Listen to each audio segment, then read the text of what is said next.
Hit the mic opinions with the snap. NYG22, yeah, that's the cap. Unpopular takes, but we cut no slack. Watch the views climb while we talk that smack. It look like we running with DJ for another year, girl. I think the Giants are going to get off to a fast start. This channel for them high sports laws. Got the bass that hit like heavy doors. Unpop opinion sports where the talk roars.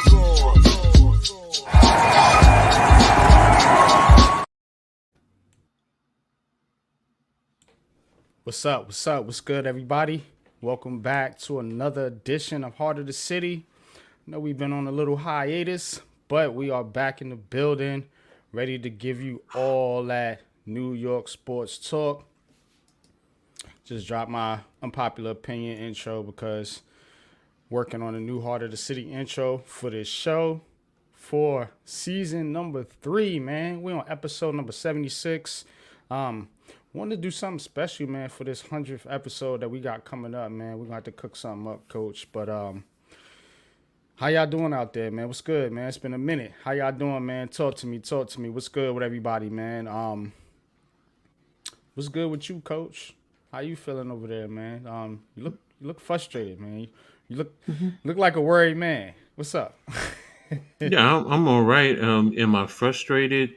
Yeah, it's just dealing with the Liberty. So they're in a tight fight with Minnesota right now. So Minnesota has been winning all the games this year. So it's just, you're a fan. I'm a fan. I mean, what do you expect? Of course, man. And he is, of course, talking about the Liberty and the Lynx, man. Liberty and the Lynx doing battle.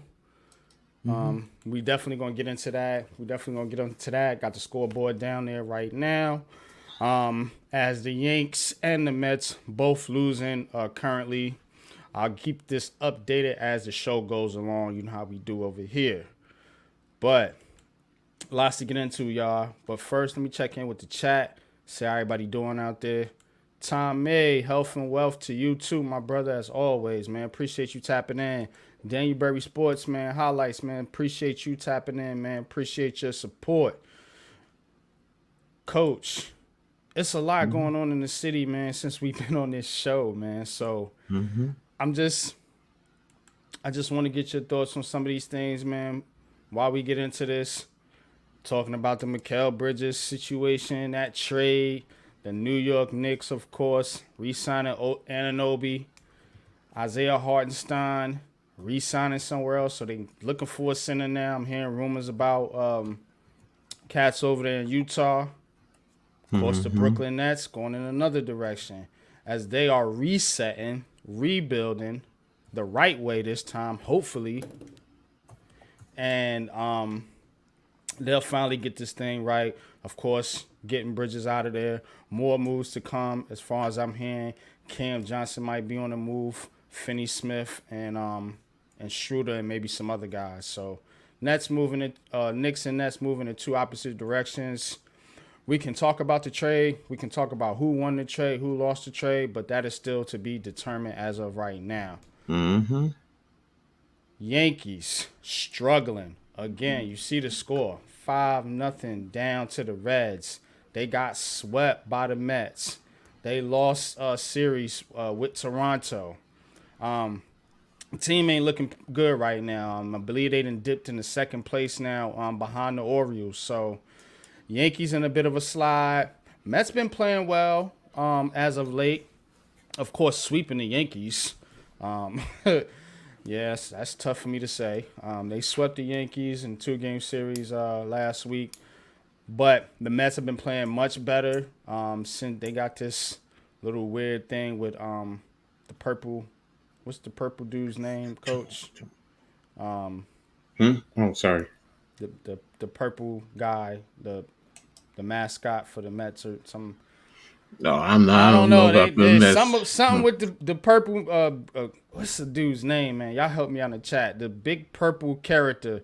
And ever since he been around, the Mets been winning. I don't know, some crazy voodoo stuff. But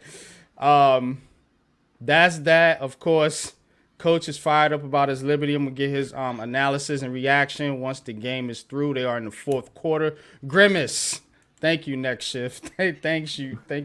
Next shift. Grimace. Since Grimace showed up, they've been on a hot streak. So yeah, the McDonald's character. That's who it is. So but we're gonna get into that, man. Of course, man. And like I said, man, Giants on Hard Knocks tonight. I know a lot of Giants fans is fired up about that. You know, Joe Shane has said some things that got some people intrigued. I'm gonna talk about that. Of course, the show is at 9. Tonight I will be watching it after we stream because I want to focus on the stream. So, and then the Jets, man. I want to ask the question: Is the Jets?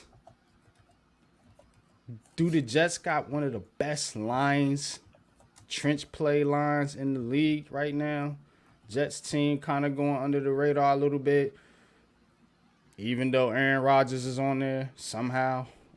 He's disappeared back into a dark corner again. So, but we're going to get into the Jets. Free agency, NHL free agency is going on as well. Not hearing a lot of news from the New York teams, particularly the Rangers. I don't really keep up with the Devils too much, but I do keep my ear to the streets with the Devils and Islanders. Not hearing a lot on any of the fronts. If you guys have any news on that, tap it in the chat, man. You know what I mean? And we'll do our best to get the information on that. But Coach, man, where you want to set it off at, man? What's on your mind, Coach? Talk to us, man. You got the floor, man. What's good, Iman? Next shift in the chat. I see y'all. Yeah, about to expose Saquon. I hope they do. But Coach, what's on your mind, man? Talk to us. You might as well start out with the Jets since you just that's the last thing you brought up. So let's start with them. So I mean, and since we both Giants fans, so we don't. I don't want it to seem like we always hating on the Jets and Nah, not at all. We don't ever start off. No, I know. Will towards the Jets, but perception is reality. That's the whole thing. It is. So you're right. Let's start out with the Jets. So, do the Jets have the best trenches in the NFL? Now, we gonna pull up the roster. I'm gonna do that for y'all.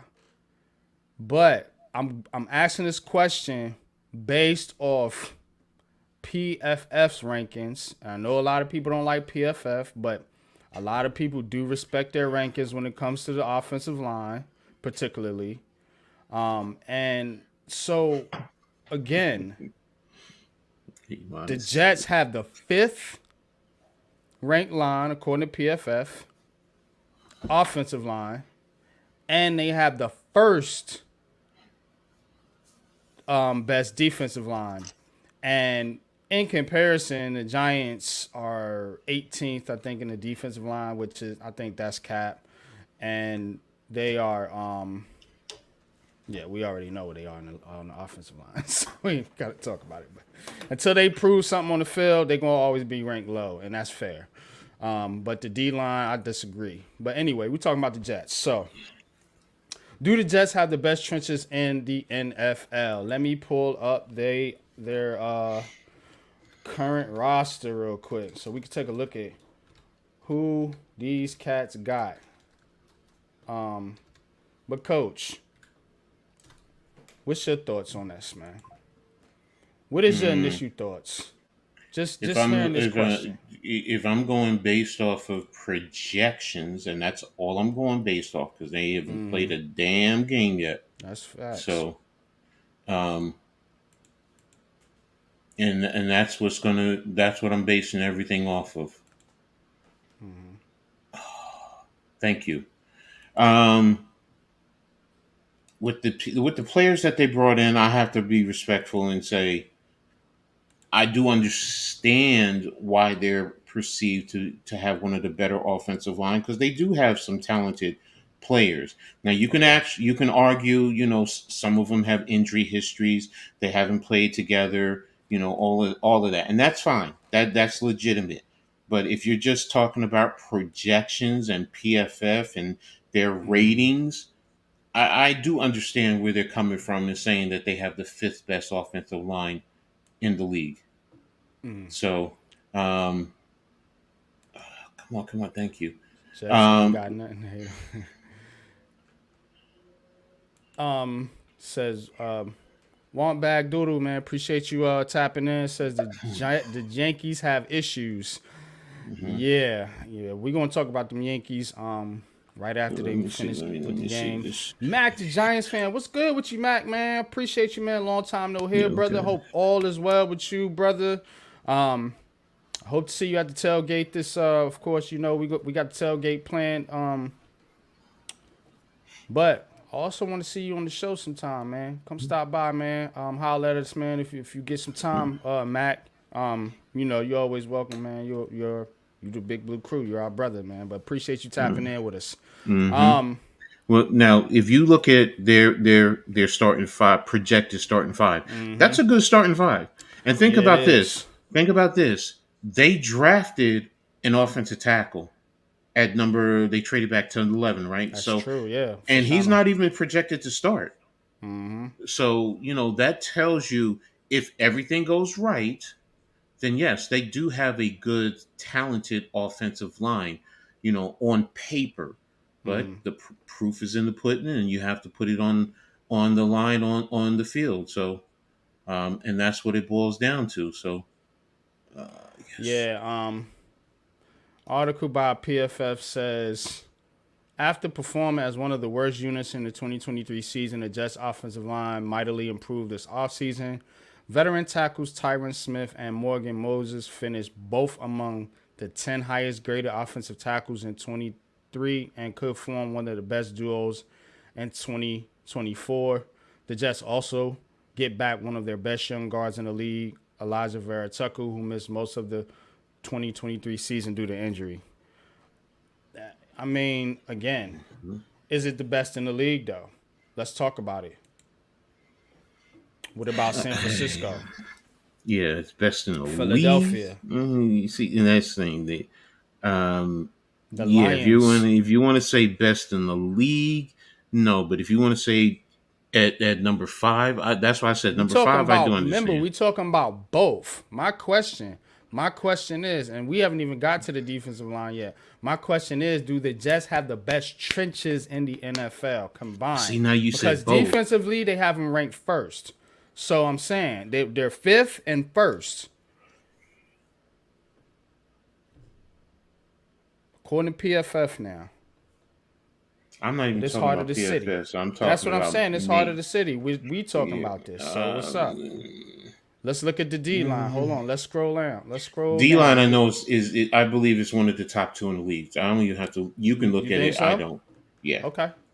Reddick, Quincy Williams, Quinnen Williams, C.J. Mosley, Kinlaw, and Jermaine Johnson.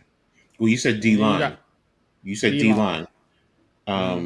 Mosley is not D line. He's a linebacker. Well, he's a middle linebacker, but that's why I'm being specific. You said D line. Well, okay. Well, you're talking about Reddick and Jermaine Johnson as the edge rushers. Kinlaw and Quinnen Williams. Yes, I have to say that's probably one of the best in the leagues. Okay. So and then and that's why when we say trenches for me. Is the offensive line it's not linebackers, it's not running backs, it's not tight ends. Okay. I gotta stop you here because again, some linebackers are considered edge rushers. And in some schemes, the edge rushers do play on the defensive line. Yes. So again, what's the jet scheme? The jet scheme is a forefront. Is a 4-3, right? So the linebackers are not included in the defensive line. Those linebackers aren't. Yeah, so you're right. That's why I'm not including them. But I just want to clarify though, because sometimes we say linebackers when they're really edge rushers. But edge rushers in this situation, the C.J. Mosley is not an edge rusher. I understand that. Here's the thing. Here's the thing. Understand my thoughts. It's just Mm. like with the Giants. I do not consider Burns and Thibodeau defensive linemen. I consider them Okay. linebackers Well, then that's because different. our base is a three front. See, Mm. and that's the thing. And But your base, but how much are you on your base defense? That's another question you have to and ask. that's not the point. The point is the position. What is your base? You start from your base and work your way out. You can Mm. have your specials. You can go nickel and dime. You can So go. if Kayvon Thibodeau is standing up 4% of the time, and the other 96% of the time he's rushing from a 3-point stance and is with his hand in the dirt as a D lineman. Is Is he what is still a his linebacker? position? Yes. Okay, I For disagree. me, okay. See, and again, what is your base front? What you I don't what you're understand your base, but a lot of you not in your base most of the time. I So don't care about that. That's not the point. The point is when you look at the depth chart, how do you see them listed? If you pulled up the Giants, it will say outside linebacker. So I understand how they play, but the point that's why I say your base, and which you said the point is the defensive, the trenches. the trenches. And this is the argument, and I get it, and that's this is the conflicting with the average fan. I get it. That's how you look at it. But for me, because you said to me you disagree. I respect that.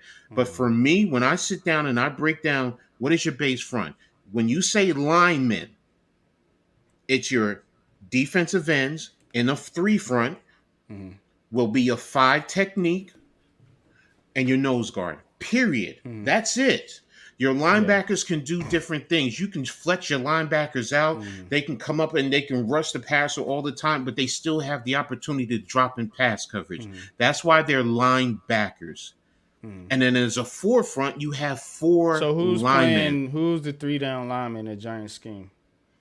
It's Dexter. It's right now, I believe, Nacho in your base set, and it's either going to be Phillips or Davison or Riley, one of those three, I believe. Okay. But no, All let's get right. back to the Jets. Let's not go to the Giants. Yeah, Let's yeah. focus on the Jets. Yes. Nick, what's good, man? This is your coach. How we feeling? Yeah, I'm good. I'm good, bro. Thank you. But is it okay? Is it the best in the NFL? That's the question. The Jets, in The terms of Jets, both sides, both sides. I'm going to say they're probably number 2 or 3. Who would you put over them then? I'm definitely going to put San Francisco as number 1, and Philly might, depending on what they do with their young group, is probably going to be number 2. It's the debate between those two right now. I mean, Philly has taken a step back because also you lost your starting center, your Hall of Fame center. So, yeah, I'm bringing it back. Thank you. We finally did it. But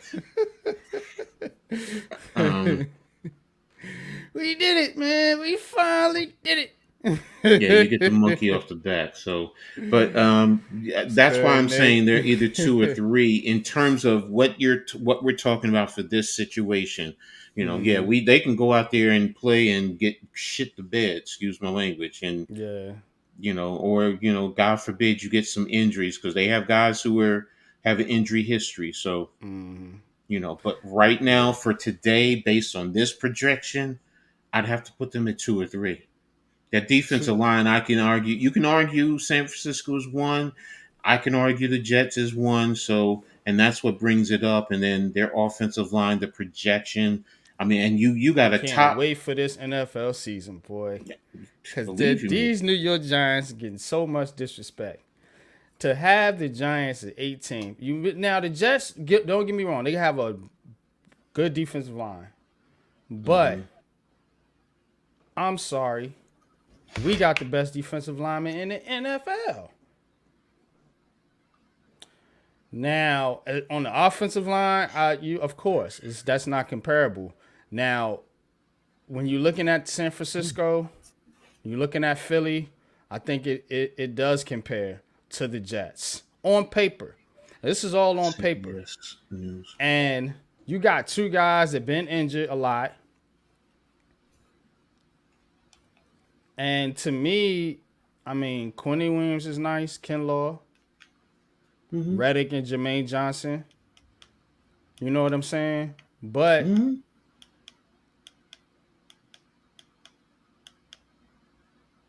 their edge rushers are included in the defensive line. Their edge rushers are the defensive end, so Right. that's why I they're understand. included. I understand. But when you look at the Giants' defensive line, we're not including the edge rushers according to you. But they're So different. They're different. NYG, that's what I'm saying. They're different positions. I understand, but again, so if we expand this to front seven, maybe that's a better term. Is But how can now you do is that it defense? is But it see, now? you're making the offense and putting them at a disadvantage in a sense. Because now, do you include tight ends into if you're going to do that with the line with the defense? Are you going to include tight ends? Are you going to include I'm running just talking backs? about it in the as far as in the trenches are concerned. I get it. Tight ends are trenches. Then I get where you're Okay, all going. right. This is going left. Yeah. Yeah, that's why I'm saying. That's why I'm saying. That's why I say Because I go with a tight base. ends aren't tight ends and running backs are not what we're talking about here. We're talking about line play, particularly But tight getting ends to the are, quarterback and stopping other people from getting to the quarterback. and if the tight ends Yeah, doesn't do that, yeah, they are. But again, is that the primary use here? So I mean, we're gonna be all over the place in this situation because now we can talk about wide receivers blocking and all this other stuff. So no. I you know what I'm understand where you're saying? going, but I'll be honest with you. I really don't think you fully grasp where I'm going with my argument. But yeah, let's end it right No, here. look, man, coach. I Mhm. understand football. I know what the edge rushers are, and I know what the linebackers are. I'm debating you, bro. That's all I'm doing. But what I'm getting at, I what know the what I'm getting, difference. I no, do no, know the no. I difference. get you know the difference, but see, that's the problem when you say edge rushers. The Jets don't have their edge rushers. If you look at it, how are they listed?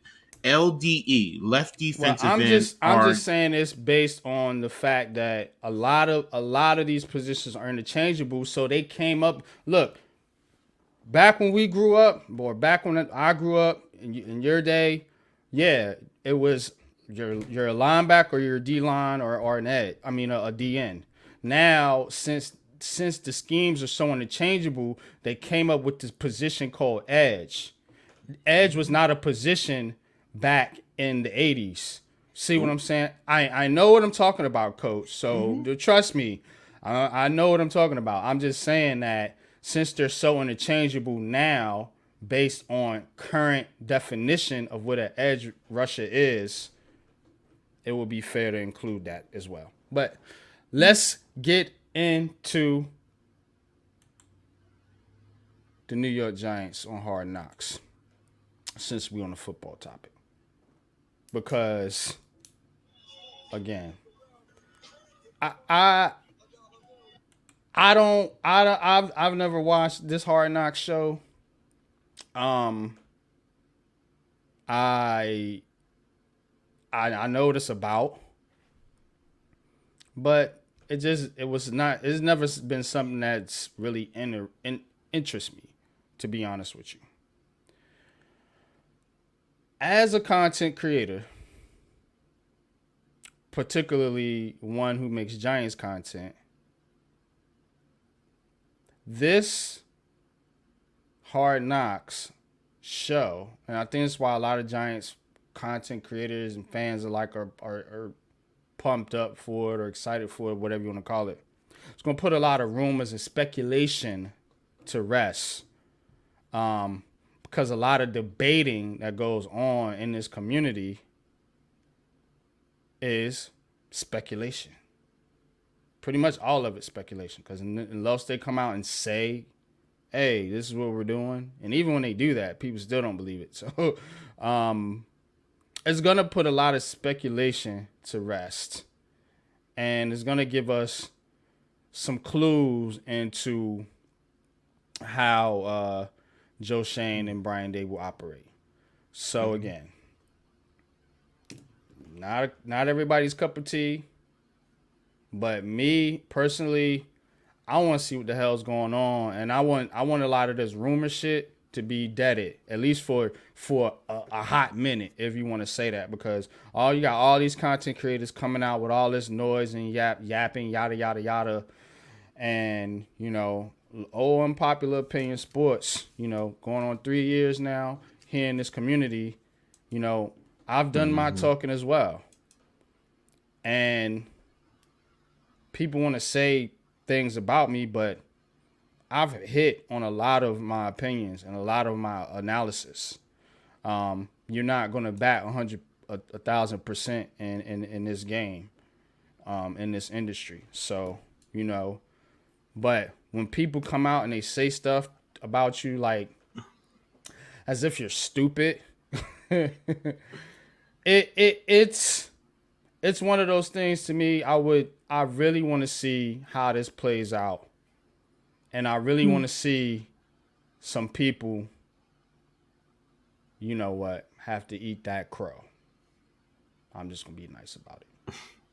So that's what I'm looking for on this Hard Knocks thing primarily. It's kind of personal for me at this point. But what are you guys looking forward to? I know there's the Saquon thing. They dropped a clip about the Brian Burns trade, how that kind of went down. Your man saying he wanted 2 firsts, and of course we know what they ended up giving the Panthers. So that's interesting to see how that kind of navigated. And throw your comments in the chat on what y'all are seeing or which I want to see coming up here in this training camp. To be honest with you, you know what I want to see this year? I want to see Daniel Jones go out there and throw 4,000 yards and about 30 touchdowns. And I want to see some people shit their pants. That's what I want to see. I'm selfish with it. I'm sorry. Raphael, what's good? What's good with you, man? Appreciate you tapping in.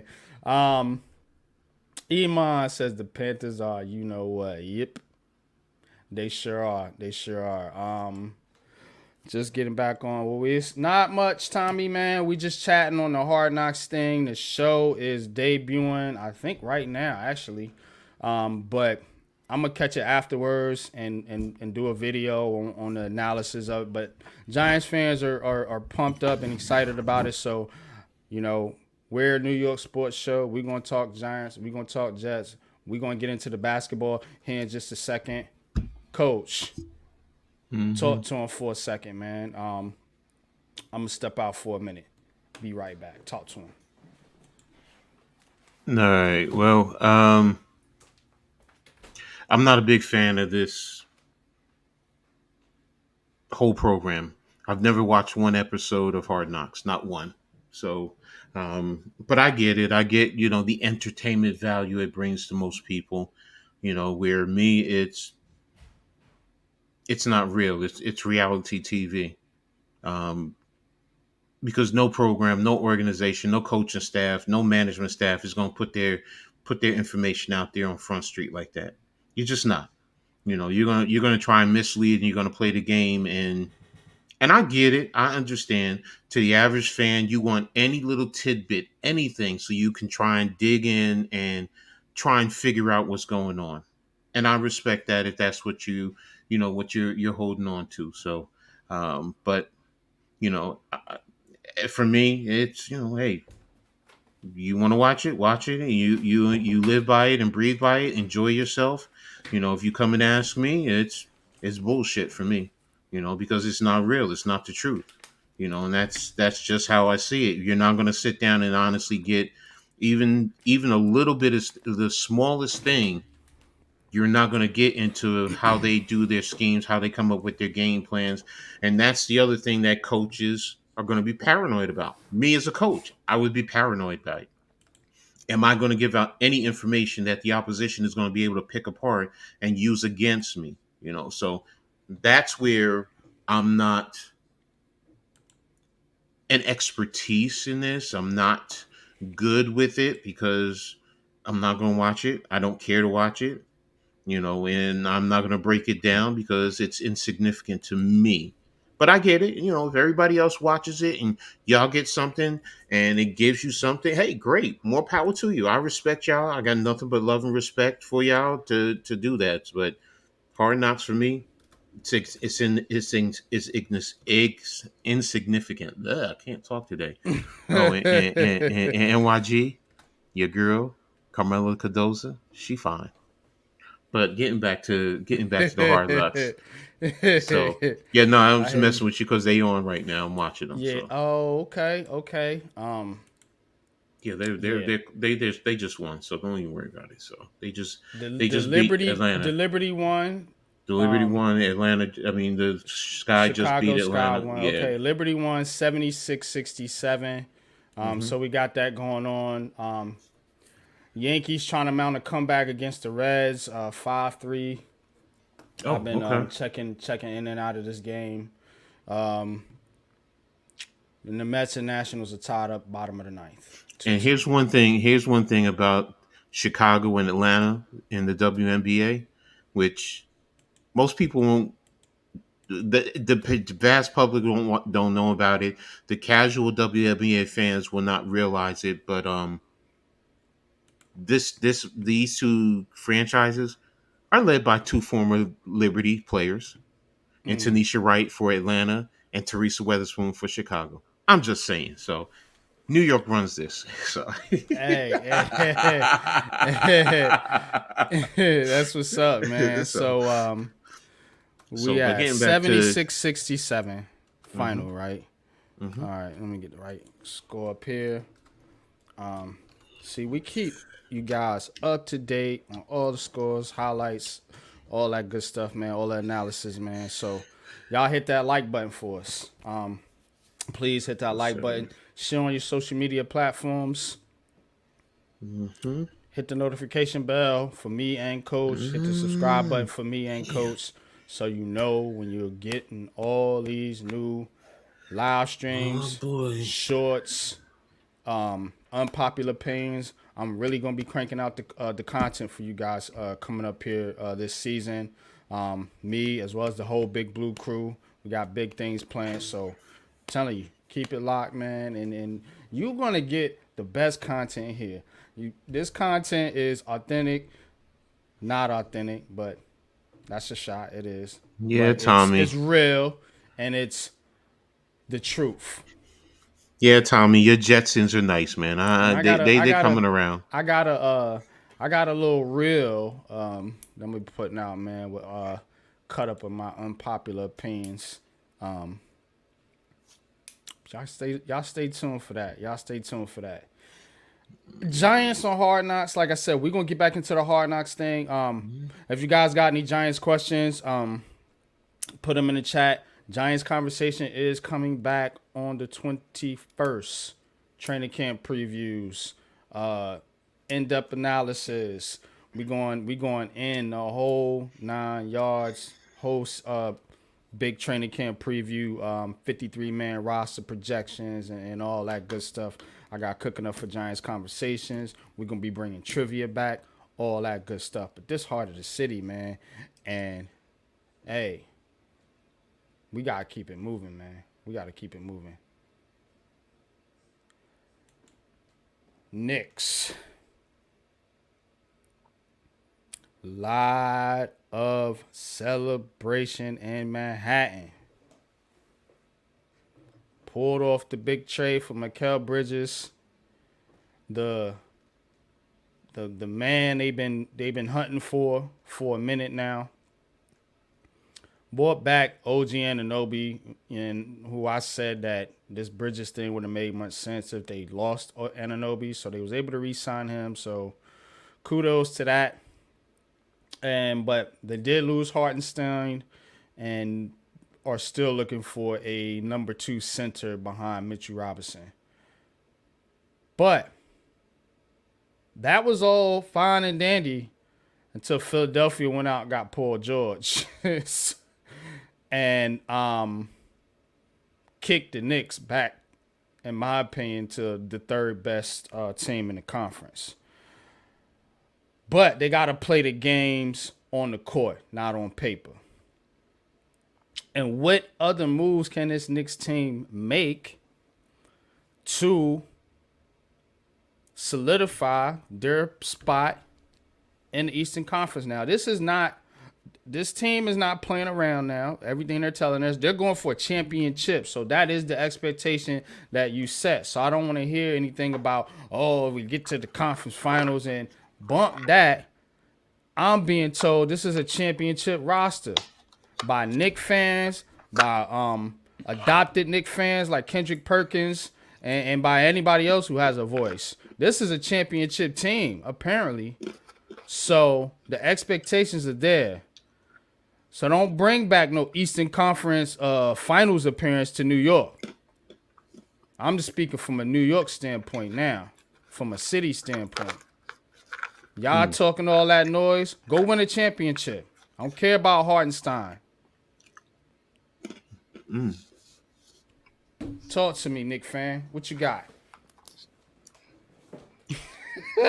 You never once heard me talk about championship, did you? So don't ever say Knicks fans. Some Knicks fans, okay, I'll give you that. Okay. I'll give you that. The majority of your fan base. Okay, and I'll give you the majority I talk to is not even talking like that.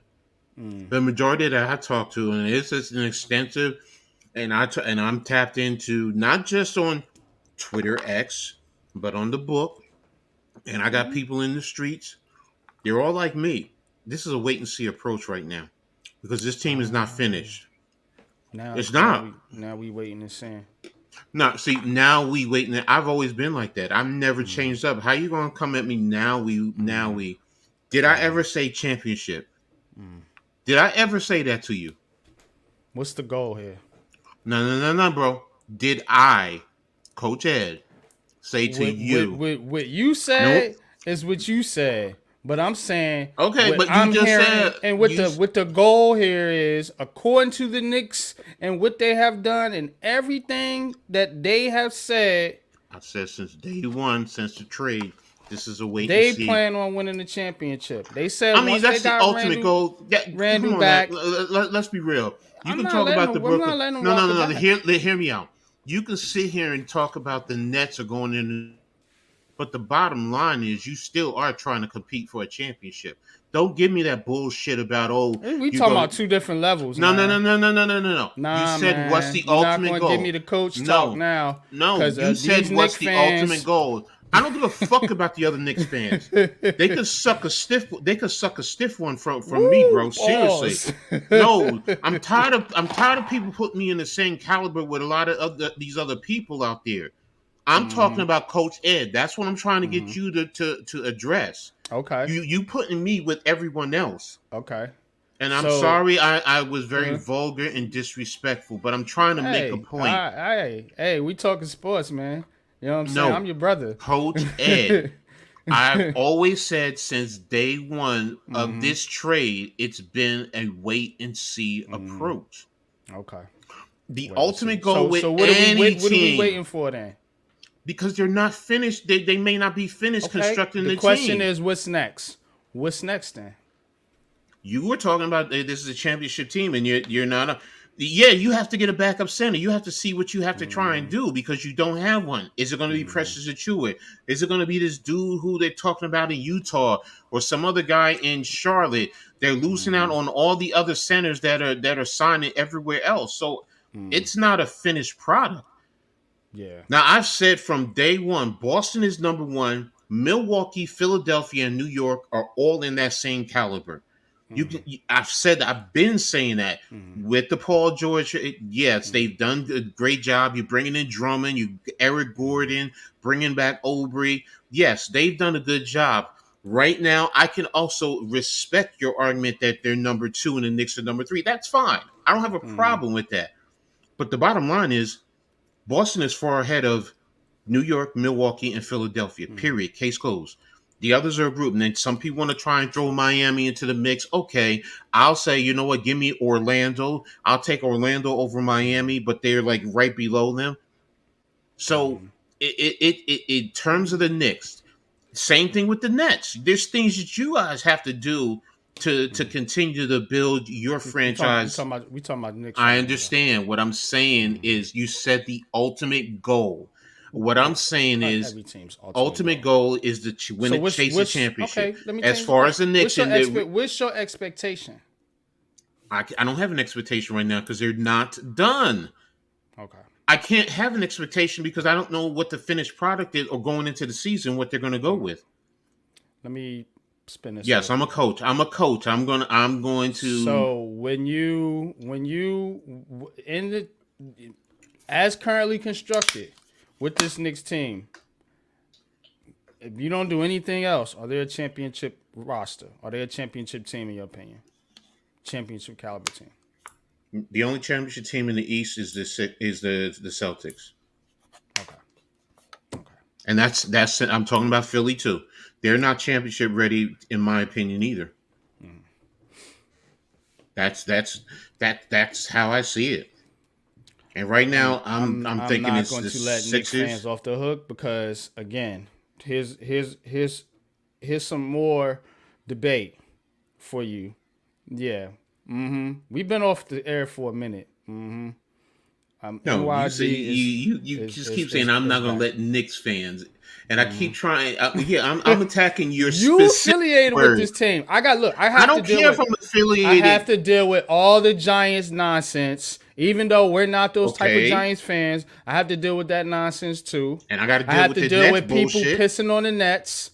Like we're some secondary franchise like Next Shift is putting out there, even though we got 2 ABA championships. Oh, yeah. More recently than the Knicks NBA championships. And the Knicks didn't win those NBA championships while the merger was going on. It was before the merger. So how much weight do they little NBA championships got when they had a handful of teams over there playing like the Nets did in the ABA? Y'all gonna stop putting the Nets out there like they some booty franchise or something like that, and then pump these Knicks up who haven't done a damn thing. So then, I'm going to include you with all the other Nets fans who talk shit to me. Then, see, that's the thing I'm trying to get you to stop doing. You're talking about I'm associated with the franchise. Just because somebody else says this or that does not mean Coach Ed subscribes to it. That's not fair. Well, we're getting your opinion right now, and that's why I asked you the question that I asked you. But you keep saying I'm not going to let you Knicks fans off. That's what you keep saying. And if you're taking it personal, I'm sorry, but there are Knicks fans that. I play on words, NYG. You know that I'm very specific. I am Captain Literal. If you watch me, I always say it, and I always do this. I'm very literal. And I'm Captain Unpopular Opinion, and I got some smoke. Your smoke is fine. To the other Knicks fans or whoever comes at your franchise, fine, no problem. But what I'm getting at is, I don't like being categorized with everyone else. I'm weird. I like being different and like being alone. And just like your unpopular opinion, guess what? So am I to a certain extent. And when you put me with everyone else, that pisses me the fuck off. It really does. Because don't nobody speak for Coach Ed but Coach Ed. And I don't speak for no one else. I'll let y'all speak, put your foot in your own mouth, and give you enough rope to hang yourself. As a rival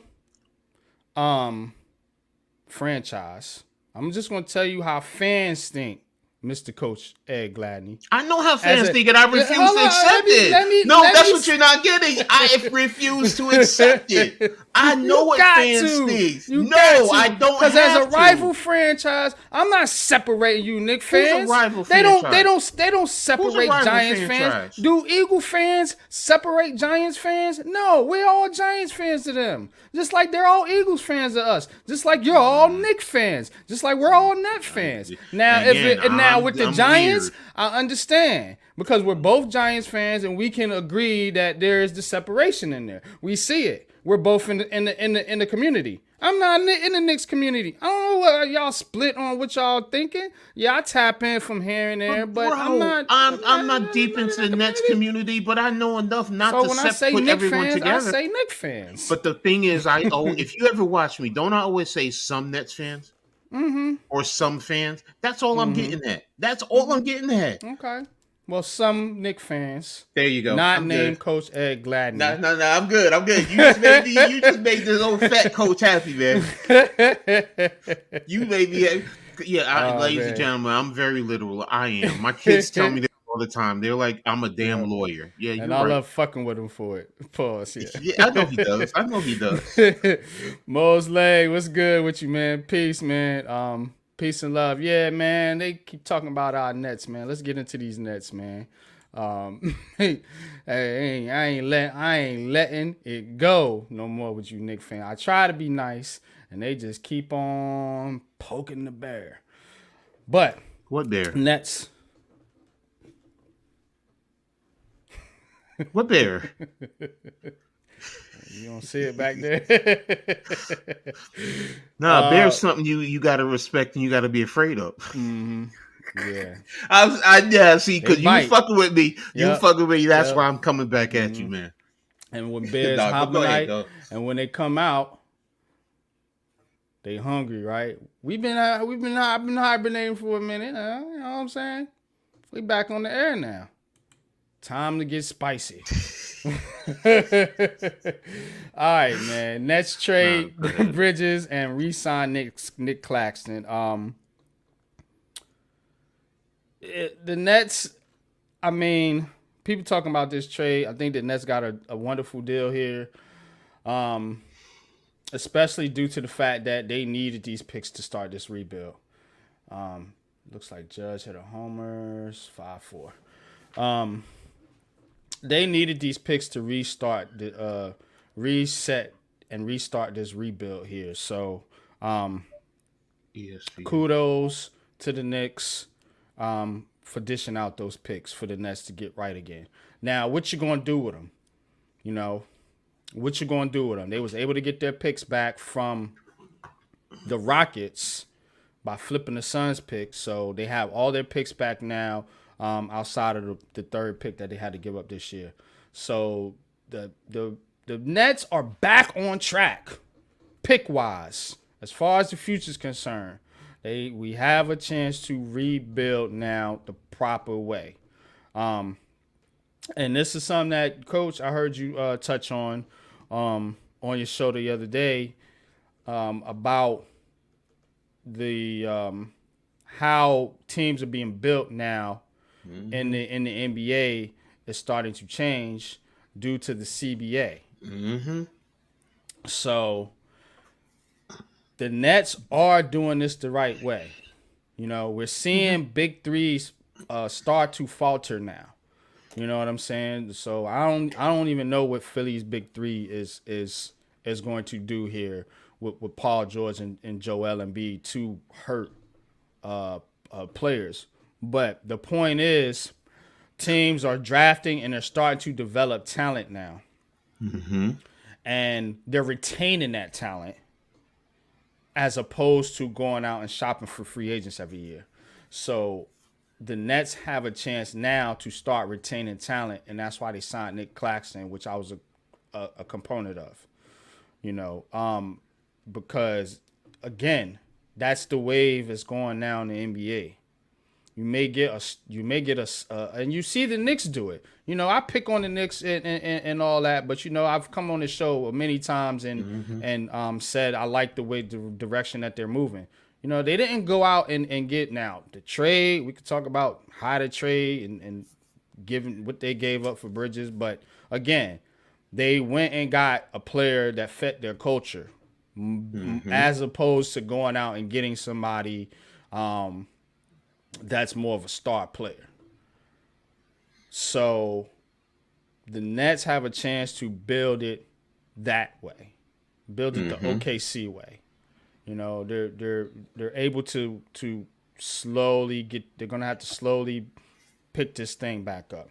Now the next move, as far as the Nets concerned, is you gotta start getting some of these contracts out of there, particularly Cam Johnson's and probably Dorian Finney-Smith. The Ben Simmons contract, I mean, I can't stand Ben Simmons. And when I say I can't stand, I just mean as a basketball player. I don't have no ill will towards no athletes that haven't done anything to me. I can only go on what I hear and say and see. But as a basketball player, he sucks. He stinks. I can't stand him. So, but he's only on a 1 year deal. His deal's up, so they can let the contract ride out. They'll have a ton of a cap space in 2025, and they have 4 first-round picks and a 2025 draft, which is loaded with talent. Me and Coach went over this Friday on the Black Top podcast. Y'all go check that out. But the 2025 or the 2024 high school class that's going into the season with guys like Ace Bailey and Cooper Flag leading that class. And there's other good players in that class too. Don't get it wrong. That's just the top of the class. Big fan Breezy. Yo, yeah, bro. Of course you could anytime you want to come on the show, man. Let me send you the link. I'm gonna send it to your Twitter page. But yeah, it's definitely a much better class than this year. And I think that's why the Nets weren't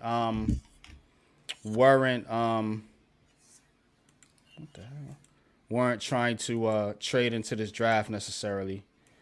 They stood pat, they didn't because there was speculation that they want to trade into this draft, but there's the link for you, Breezy. But it was speculation that they wanted to trade into this draft, but they stood back, and I'm not mad at that. I'm not mad at that because again, this team is rebuilding, and there's no need to rush things. There's no need to bring in players when you don't really even know what you got in the players that you have on your squad already. And I'm particularly speaking about the picks they got last year in Clowney and Dariq Whitehead, who didn't really play any games last year. I think he played a handful of games, couple games, something like that. But 2 different teams moving in 2 different directions. Because I'm saying the Knicks pushing towards the top, the Nets going to be pushing towards the bottom because they trying to get that number 1 pick. It's a good chance they get it too. Good chance they get it. I said what I had to say about Mikal Bridges, but it's not just about the player, it's about the direction. When you move one of your better players, and then it's going to signal rebuild, especially when you're just doing it for picks. Coach, what's your thoughts on the basketball landscape in the city right now? And let me clarify this. You got the Liberty, you got the Knicks, you got the Nets.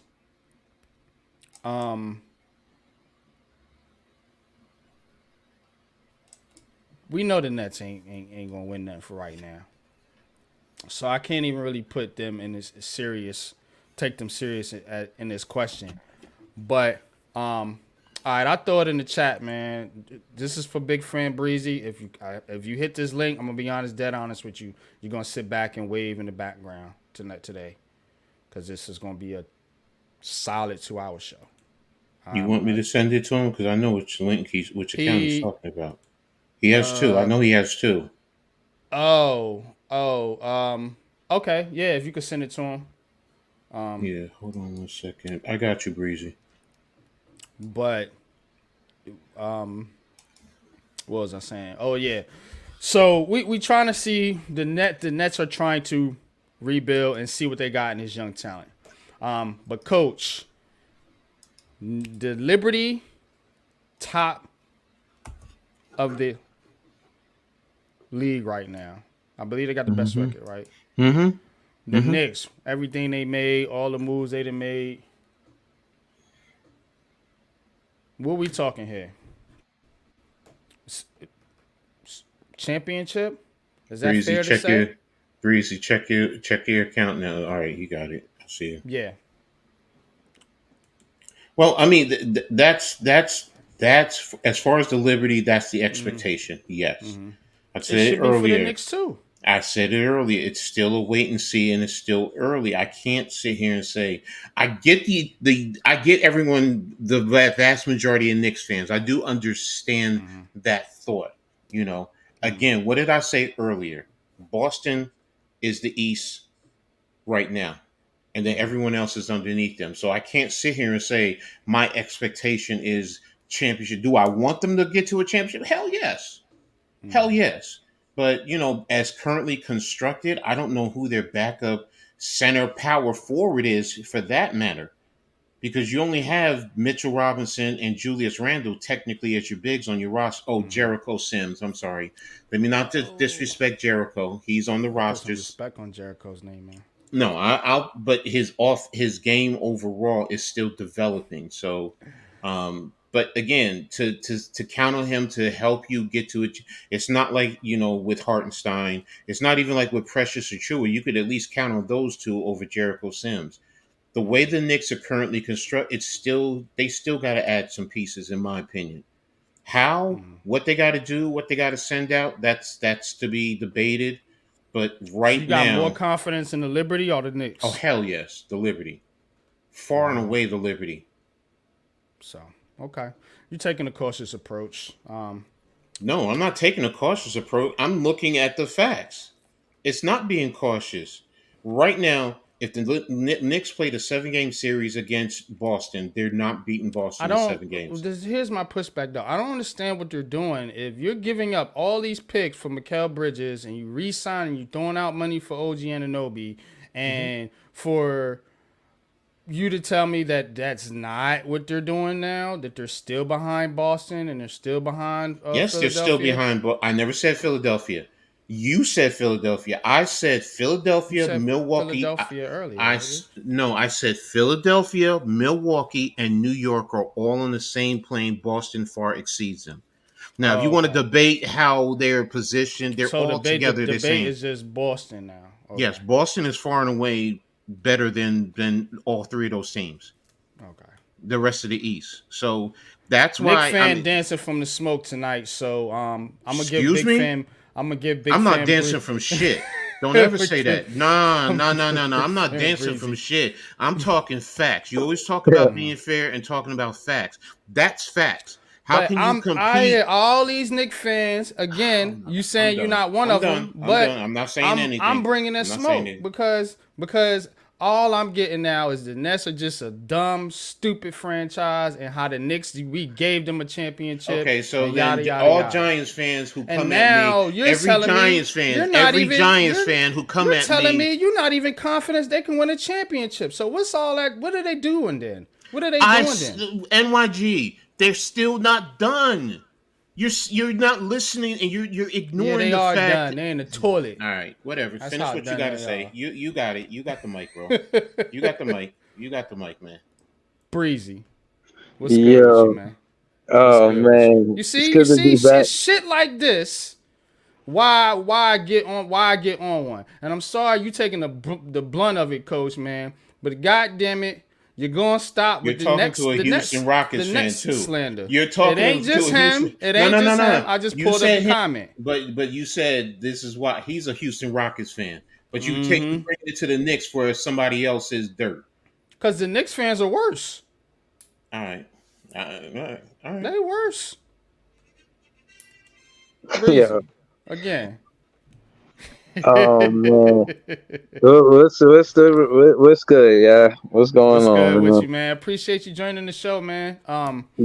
Ain't have you over here for a minute, man. What's good with you, man? First of all, man, drop your info, your page info, man. Tell them what you got going on, man. Then talk to us. I'm a big fan Breezy. I cover the Nets. I'm covering the free agency and everything like that. But yeah, if I try to find out about more than what I'm saying, the Nets, I like to come to the heart of the city. They talk all sports in New York. So if y'all ain't gonna see me on my page, you'll probably see me here. Um, but so shout to Heart of the City, man. I know y'all been doing this for what 2 years straight now. Two, Ooh. Yup. Sorry. Yup. Sorry. Almost at 100 episodes. almost that big 100. That's what's up. Mm-hmm. Yeah.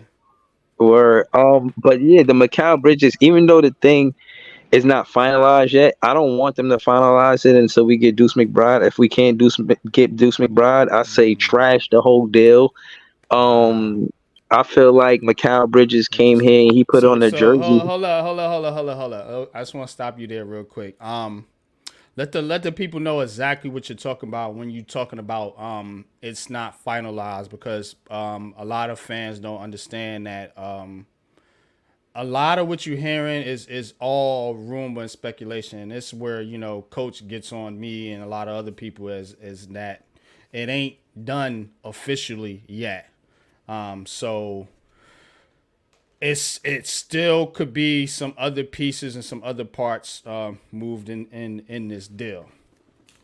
But go ahead, Yeah, Breezy. yeah. To add to your point, I feel like the okay, they didn't finalize it because the money not right, and that's on the Knicks side of things. They got to make room because they gave OG that big contract. And since they didn't do it, it can't be finalized because the way the books is money wise, they not able to complete the trade. So they gotta kind of get somebody else off of the roster to make room for Mikal Bridges' contract. I think that person should be, or that player should be Deuce McBride. I like Precious and Jericho Simmons. I mean, for what it's worth, he's okay, but Deuce McBride can really move the needle for the Brooklyn Nets. So I don't want the trade to actually happen unless we get Deuce McBride. I did a whole stream on that for like 20 minutes. I had a rant. A lot of Nets fans don't agree with me, but that's how I feel. And also, I hear you, Coach. And I'm not saying that the Knicks are not in contention. I think they're a second round team or better, but I feel like I took them out of the winning the championship conversation when they didn't sign Hartenstein. I feel like Hartenstein got overlooked because of OG. You know what I'm saying? I feel like Hartenstein deserved the contract from the Knickerbockers, and because he didn't get it, I think that's going to stifle them because of the pick and roll between Jalen Brunson and Hartenstein. Now, mind you, Jalen Brunson's still going to put up points, but he was very dangerous because of Hartenstein. Not to mention that, when the Knicks didn't have Mitchell Robinson, it wasn't no chink in your armor. You know what I'm saying? Because Hartenstein and everything he brought to the game with the pick and roll with him and Brunson, it was just too hard to stop. Out with the offensive rebounds and getting second chances, the Knicks were real tough to beat last season. But I said that to say Hartenstein was overlooked because of OG and whatever he did in that short, I don't know, less than half of a season. And I'm not taking nothing away from OG. He's a great addition, but he cannot provide the same thing that Hartenstein provided. So not having Hartenstein, I feel like they lost paint presence on the defense and offensive side of the ball. And I took him out of the championship conversation because of that, because Hartenstein, in my opinion, it was that instrumental to the Knicks winning. But yeah, man, I ain't stressing Mikal Bridges not being on the team. I think he's better off the team. He brung the locker room down. His morale was Yeah. low. He mentally was, and his heart was with the Knicks the entire time. We was up 4 versus the Knicks until he came. He made sure that we lost every game. You know what I'm saying? No matter of fact, And he that got that us is a 6 good losses. point. Yeah, since he got here, we haven't beat the Knicks. Yeah, 6 losses with him. So I think he did that Wow. intentionally. I call canoodling. I call any type of fraternizing that you ain't supposed to be doing. You know what I'm saying? Like who makes commercials with the rivals across town in the middle of the season? Who goes on podcast episode 2? Like, bro, like Yeah. what is happening right now? So I don't even if it's not finalized to land a plane, even if it's not finalized, don't send Mikal Bridges back here. We don't want him. They either give us Deuce McBride or Nah, send Mikal Bridges to Orlando. Send him somewhere, but not the Mikael Knicks. Bridges might get punched in his face, man, if he gets Damn. seen on the Brooklyn streets. I'm dead ass, man. That dude is a sucker. And now I've been one to harp on KD, and I've been one to talk about Saquon Barkley and what he did. Mikal Bridges might be a bigger sucker than both of them. Word up. Like, you straight played the Brooklyn Nets. Like, you was doing all this Brooklyn Bridges and all this, like you were just, and then to ask for a trade, like to go into Sean Marks' office and say, trade me to the rival team That's some after, bullshit. like, yeah, bro. Like, we don't do that in Brooklyn. Like, take your Yeah, ass over there, man. Like, for real. Get him up out of here. yeah, Because that's true. he's a sucker. Yeah, I think it intensifies the rivalry. Oh, most Um, definitely.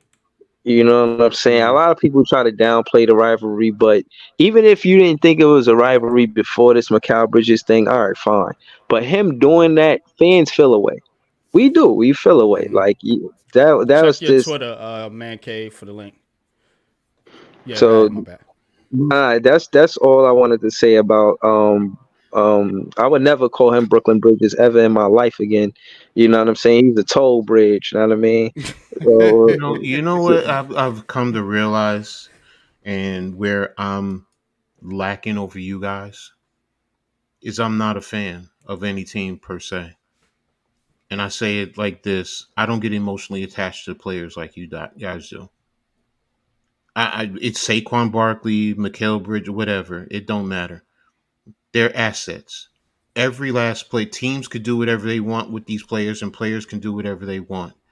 And fans, I get it. You're emotionally invested. You buy jerseys and so on and so forth. And I guess number one, understanding the business side of it, having owned minor league semi-pro football teams and seeing players jump from team to team, I get it.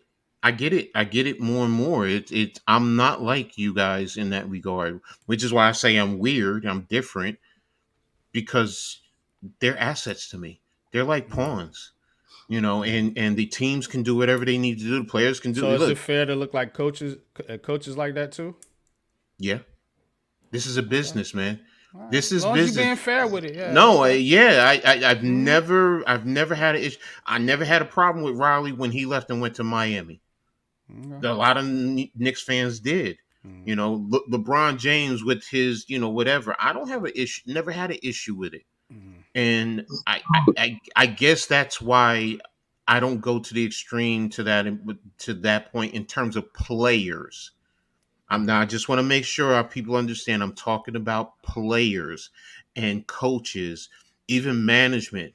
Because they're assets. The owners can do whatever they want. They're the ones writing the checks, and I see That's why. what the owners though, Yeah, but no. I'm saying the player has a say too. yeah. You know what I'm Everyone saying? has a say. You can go Okay. wherever you want to So go. that's But what I'm that's that's saying, what that's what I fans get attack emotional about. is the Yes, play. And it's not see, when people say emotional, it's like we being on some bitch shit. And no, I, no, no, no, no, no, no, that's no, why no, no, no, I no, don't like no. that word No, emotional. no, I no, hate no. that But fucking see, word. we all get amped I up. We do. get amped up to the point. Let's be real. Because some people can be non-emotional in certain situations and it hurt them. hold on, Coach. I just wanted to say it I when guess. you say emotional. What I will say is about the game, the competitive integrity, the integrity of being competitive. You don't just get your ass whipped and then join the team that whooped your ass. Like KD going to the Warriors, Yeah, that's right. that's the competitive. I question his competitive integrity. Mikal Bridges, he pretty much put it in our That's face, fair. Paul, the whole entire That's fair. time That's that fair. he didn't want to be at the Barclays, and you could see he wasn't invested mentally. If you watch post game interviews, you know what I'm saying. I do the whole bit. I watch the That post part, game that part, interview. that part you're right, because what you're really doing is you're selling out your teammates. Fuck the fans, fuck the Whoa. organization. You're selling that part. But as a fit, that I leave to the players. I don't leave. I'm like whatever. If the players want to handle that. This is also a day and age where, you know what, bro. Sorry, players in any sport, they're comrades with everyone. What's good with you, bro? I'm gonna send you the link. They're best friends with each other, man. Think about it. Some Yeah, kids. you're right, coach, and that's I guess that's why we look like old school. Yeah. You know, because I root for the team. You know Exactly. what I'm saying? I root for the team. I don't root for the players. I don't get emotionally invested in the players. I just call the players out when they leave my team. Yeah, exactly. And when they do my team dirty. Dude, am I calling out LeBron for the holding the Lakers hostage right now? I could do videos about that, but again, I don't care. But I guess see, I gotta find the right word, because you're saying you don't like the emotional, but I don't. What I'm saying that's is just personal, no. It's an emotional investment, because you don't have really much so you're attached to the team. You're fans of the teams. We're fanatics of the team. So when you do your team wrong, you get upset. That's where I'm saying the emotional aspect. You're calling out the players. It's still from it's not no bitch move where you're trying to make it effeminate, but you're defending your team the best way you can with your voice and yelling and rant. We all do. I've done it too in that regard. But I also you was doing it earlier. But I also he was cursing out the screen when your girls was playing. So Mr. Emotional. But that's the team in the game. Wait a minute. Whoa. Stop it. That's the game. That's the game. That's the here and the. Guess what? This man was on it. I'm like, what in the hell? He calling me emotional for calling out Bridges. But see, you're calling out the play. I'm talking about the game and what's going on with the game. Uh-huh. Yeah, I'm talking about the game at the moment. Mm-hmm. But once the game is done, see, that's the thing. Players. Mm-hmm. But wait a minute. See, here's the thing too. All right. Yeah. As competitors, right? We always have a saying: leave that shit between the white lines when the game is done. Mm-hmm. You're gonna be ranting and yelling. I'm gonna be yelling at officials. I'm gonna be cursing out officials as a coach. I've done that. I've received flags, because I've been over the edge. But once the game is done, I don't take that shit personal with the officials, with the other team, because that's all in the battle. Mm-hmm. Watching the game, yes, you're right. I'm going to rant and rave, but once the game is done, I'm not bitching and complaining about them. I'm not into some conspiracy theories like others. Yeah. Maybe I'm just the opposite. No, maybe I talk less during the game and more after the game. I don't know. But see, I'm the weird one. I admit it. I'm weird because I also look at it from a coaching perspective. I don't expect you guys to look at it from that, because you're not in my mind. You don't do you can't see it the way I do. Oh damn, Breeze, you fucked my head up with that. That's fair. Yo, he's still posted in the chat. I'm like, he's sitting right here. It just threw me for a second. I like his comment. He said passionate, not emotional. I like that comment. No. No, it just threw me for a second. I was I'm like I said, I'm weird. But let's let Man Cave get his comments on this situation, man. Man Cave, man, what's good with you, brother, man? Appreciate you tapping in with us, man. Hey, no problem, bro. What's good? Salute to the chat. Salute to the panel, man. Maintaining. What's and good? G, the link is in the chat if you want to join the panel, brother. Yeah, I just want to talk about this Knicks thing, bro. Knicks fans, bro, we are confident. We ain't fucking scared of no fucking Boston, bro. And I'm telling you, the one position that's what I'm talking about. The one position that Boston is fucking weak at is in the fucking post.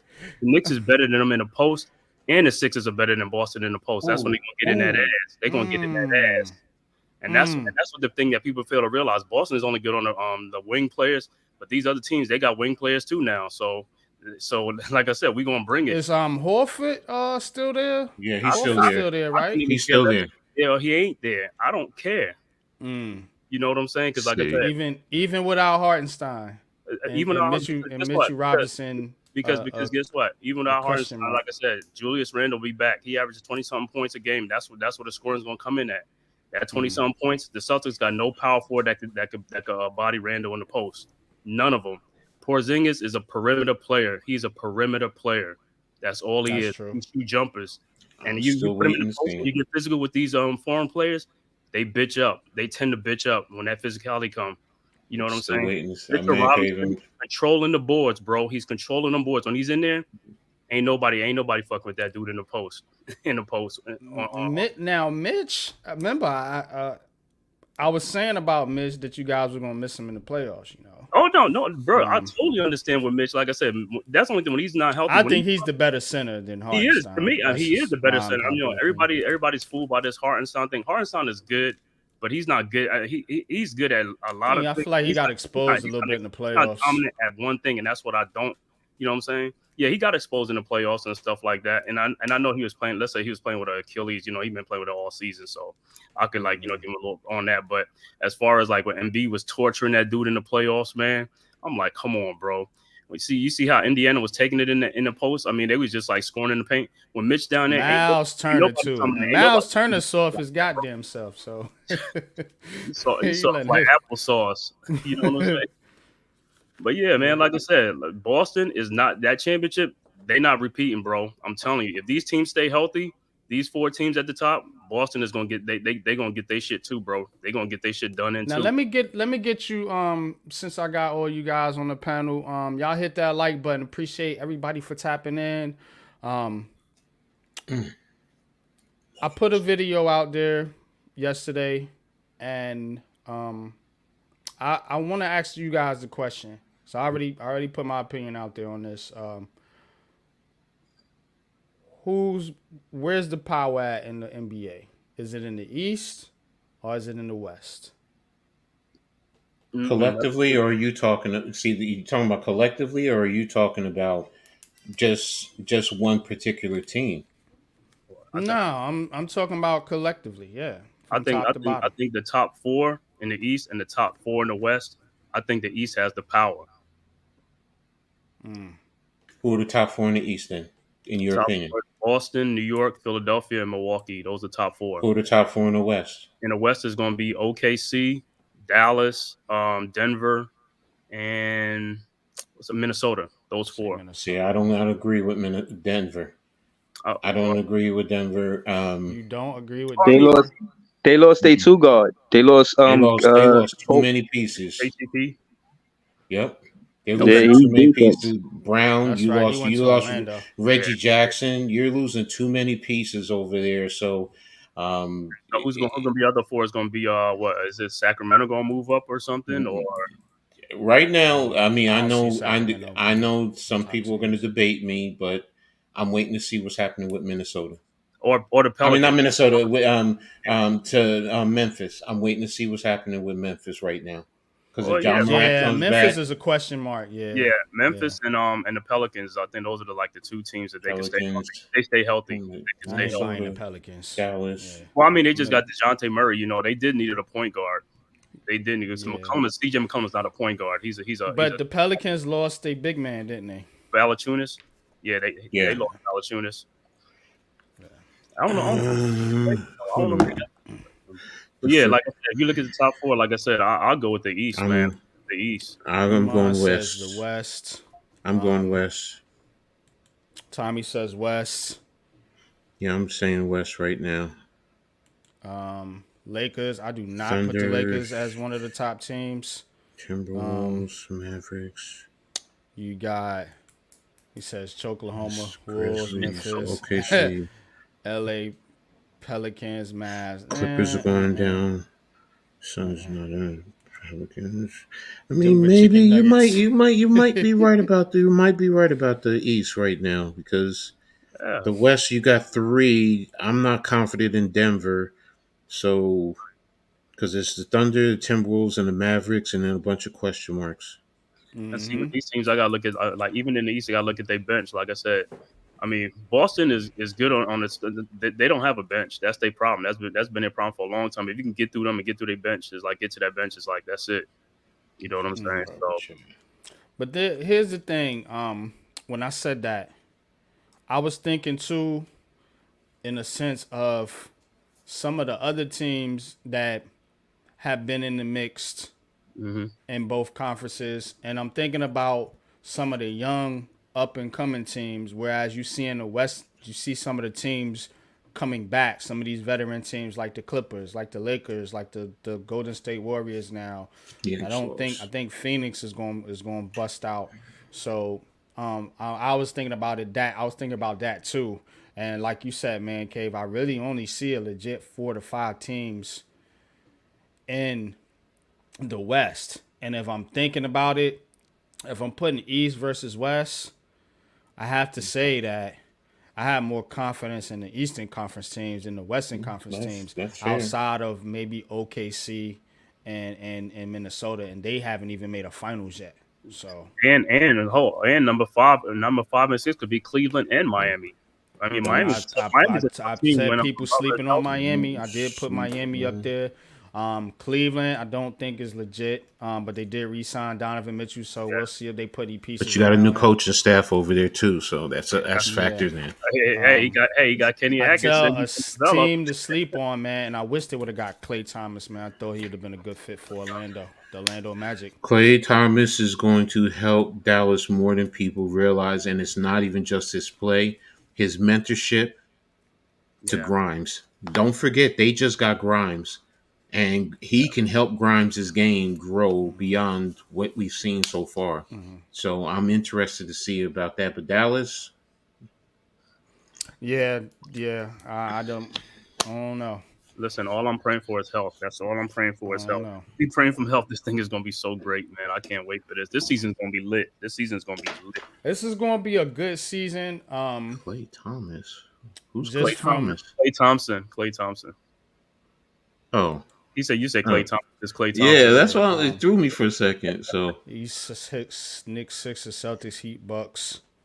But who will stay healthy? I That's mean, you got the same thing about the Western Conference too, man. Those players over there, especially them older teams that I mentioned, man, they stay hurt. You got Chris Paul going to the San Antonio Spurs now. I mean, the Rockets, they're up and coming team too, but they haven't done much. they're following OKC's mold, in my opinion. Yeah. So I'm just thinking about it, and I'm like, yeah, I think the East is back. Yeah. I think the East is back. That's fair. That's Oh, fair. You say Phoenix? Phoenix is done to me, man. I don't know what's them dudes. They ain't gonna get it right. They're not gonna get it right, man. Phoenix ain't going nowhere. Right. They have a mismatch of superstars, and their superstars don't fit together. Bradley Beal is, I don't know, man. That was a bad move, really bad move. And I'm hearing they might be moving off KD. They sent it to Houston. Nobody's taking KD's contract though. I don't think anyone's taking KD's contract. I don't know why Houston would make that move, Coach, because it don't make sense for them as far as what they're building. But again, you know how this thing is in the NBA. They like to star chase, even though we've been saying that that's not the way to go now. That's not the way to go no more. What's good, man? Appreciate you tapping in, man. Hit that like and subscribe button, brother, man. If you don't mind for us. Says Thompson, Mentor Grimes. Good point. Yeah. Good point. They got rid of THJ, right? Tim Hardaway Yep. Jr. And you don't need Klay Thompson to really play a lot of defense. And what is he good for if you can get him the open threes? And you're going to be playing off of Luka and Kyrie. So if they get the paint touches, and he's going to find the open spots, and he can get. I haven't even talked about Indiana Pacers. They was in the fucking Eastern Conference Finals. And they just signed. They just brought back Obi, and they just signed another center. I forgot who they went. Re-signed Siakam. No, but they also just signed the center. Was it today? I think they got some good draft picks too. I think. Yeah. I think this is I do think this is starting to shape up like the East is starting to become that dominant conference again. Yankees end up going down. Wiseman, thank you, old head. Yeah, they signed Wiseman. So Okay, that Wiseman. he's Okay, coming off the bench, which you don't need him to He's be coming the up. number. Yeah, because you have Turner and Turner. Siakam. Yeah, Yeah, yeah. Hmm. so that might be a good fit for him. And I'm only looking at that because, like you were saying earlier in Man Cave, in terms of no fear, I still say it's a work in progress with the Knicks. And The reason I don't say who that. The reason I don't who say that. Go ahead. here's the thing though. Other than Mitchell Robinson and Julius, where's your other? I mean, if you want to say Jericho, okay, but seriously, where's your other low post players? Because we have a lot of wings. We do. Mm-hmm. We have a backcourts in the wings, and that's going to be a But concern. that's the thing. Why I But was that's the thing now. saying But about that's what y'all did with Bridges, coach. You prioritize that fit. They prioritize that Villanova connection. They prioritize that chemistry I get it. I get it. over.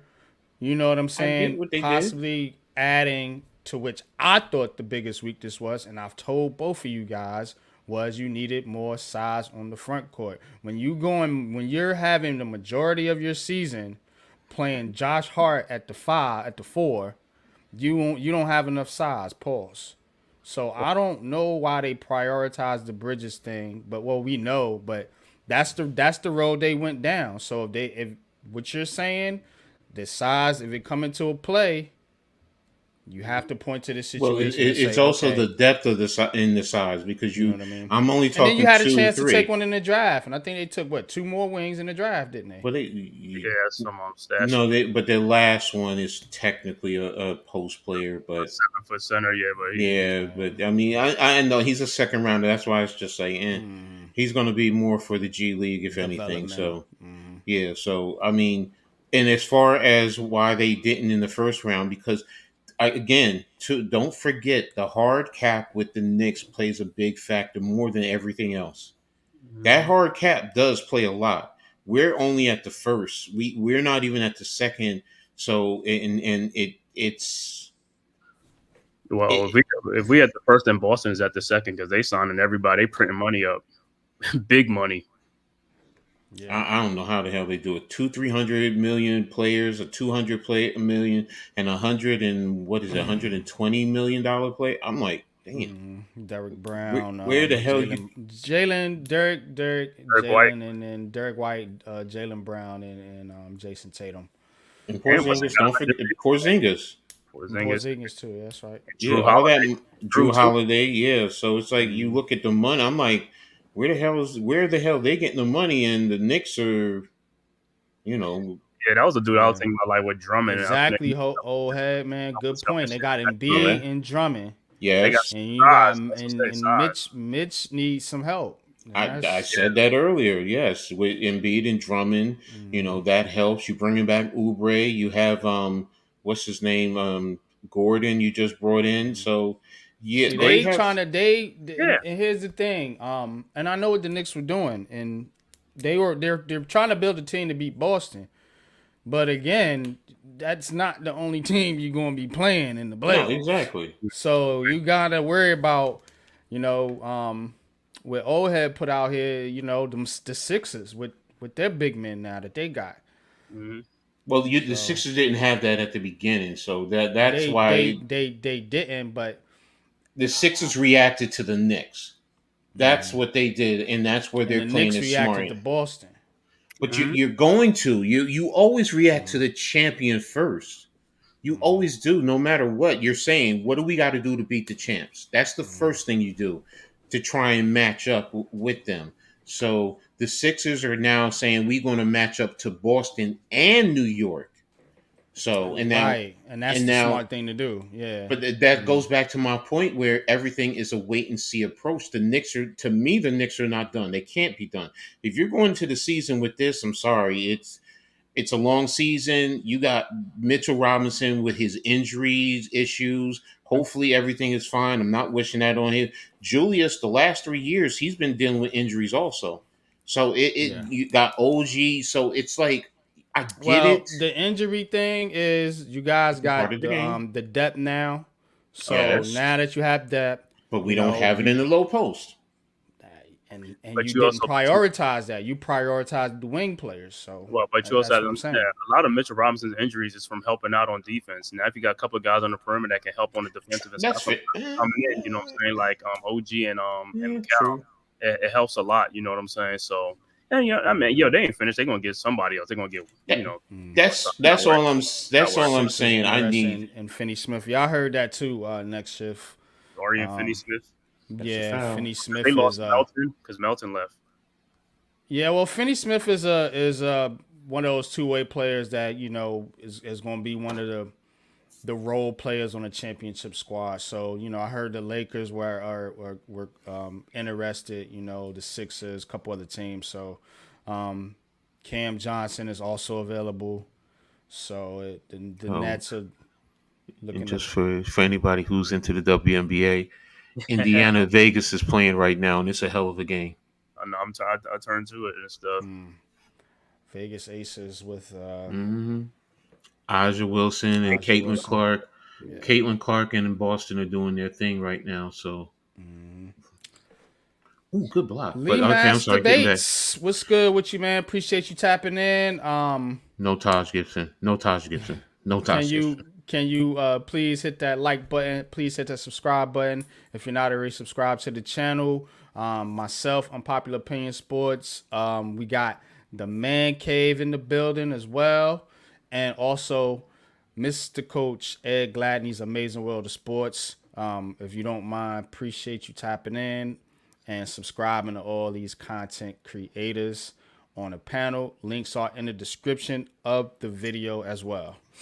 Yeah, why are they showing her crotch like that? Lakers need to focus on getting DeMar. Mitch, what's good with you, man? Mitch has got to be a happy camper now. Oh The yeah. Sixers making moves. I was listening to those guys the other day during free agency, and I know they was on edge because the Sixers wasn't making no moves, and then that move dropped 3:30 in the morning. Boom. I can't believe the Clippers ain't want to give him 3 years. But man. Tommy's right though. It's all about health with the Philadelphia 76ers. It's all about health. That's it. The main thing is health. Yeah, that's it. Cause on paper, yeah, I think they could beat Boston. I mean, cause look, man, PG is a good NBA. Like that he's legit.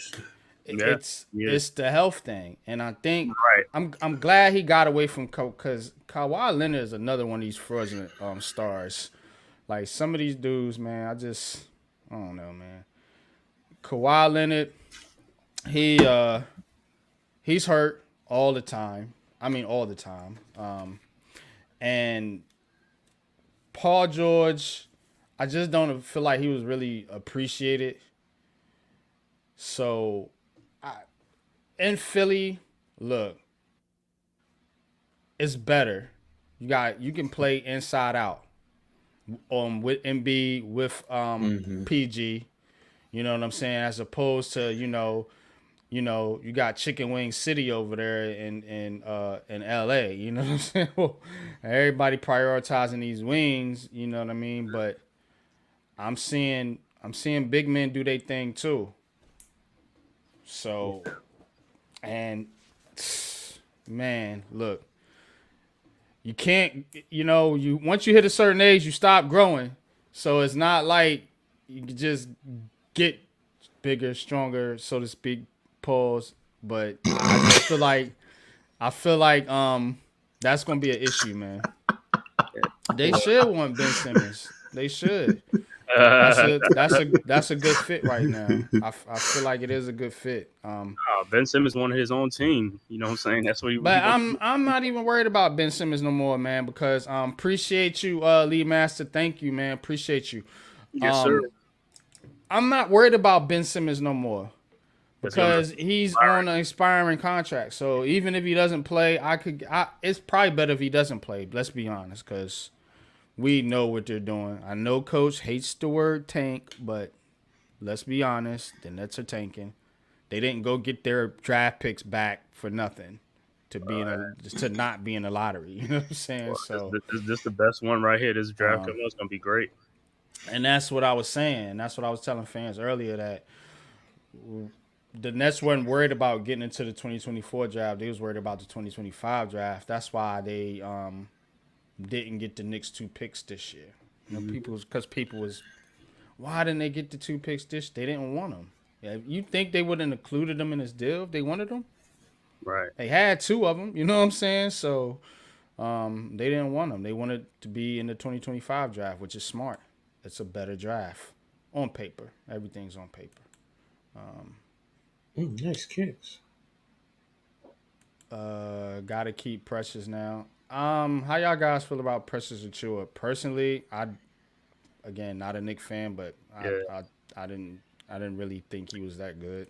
Well, I mean, Precious, he for some reason he had a great stretch at one point. For some reason, he was doing good. Those just like stop, but it's like if they bring him back, I'll be okay with Precious coming back. Yeah, no, he knows the system. He knows what he's doing. So it's fine. But he's more of a role player, and to give guys a break. Right. That's more than what it is, and he can play both 4 and 5 positions. So if you brought him back, well, it's okay. I'm not going to sit here and say it's going to, I'm going to happy joy. You got to work with it, and he'll have a full, not coming in on the trade aspect.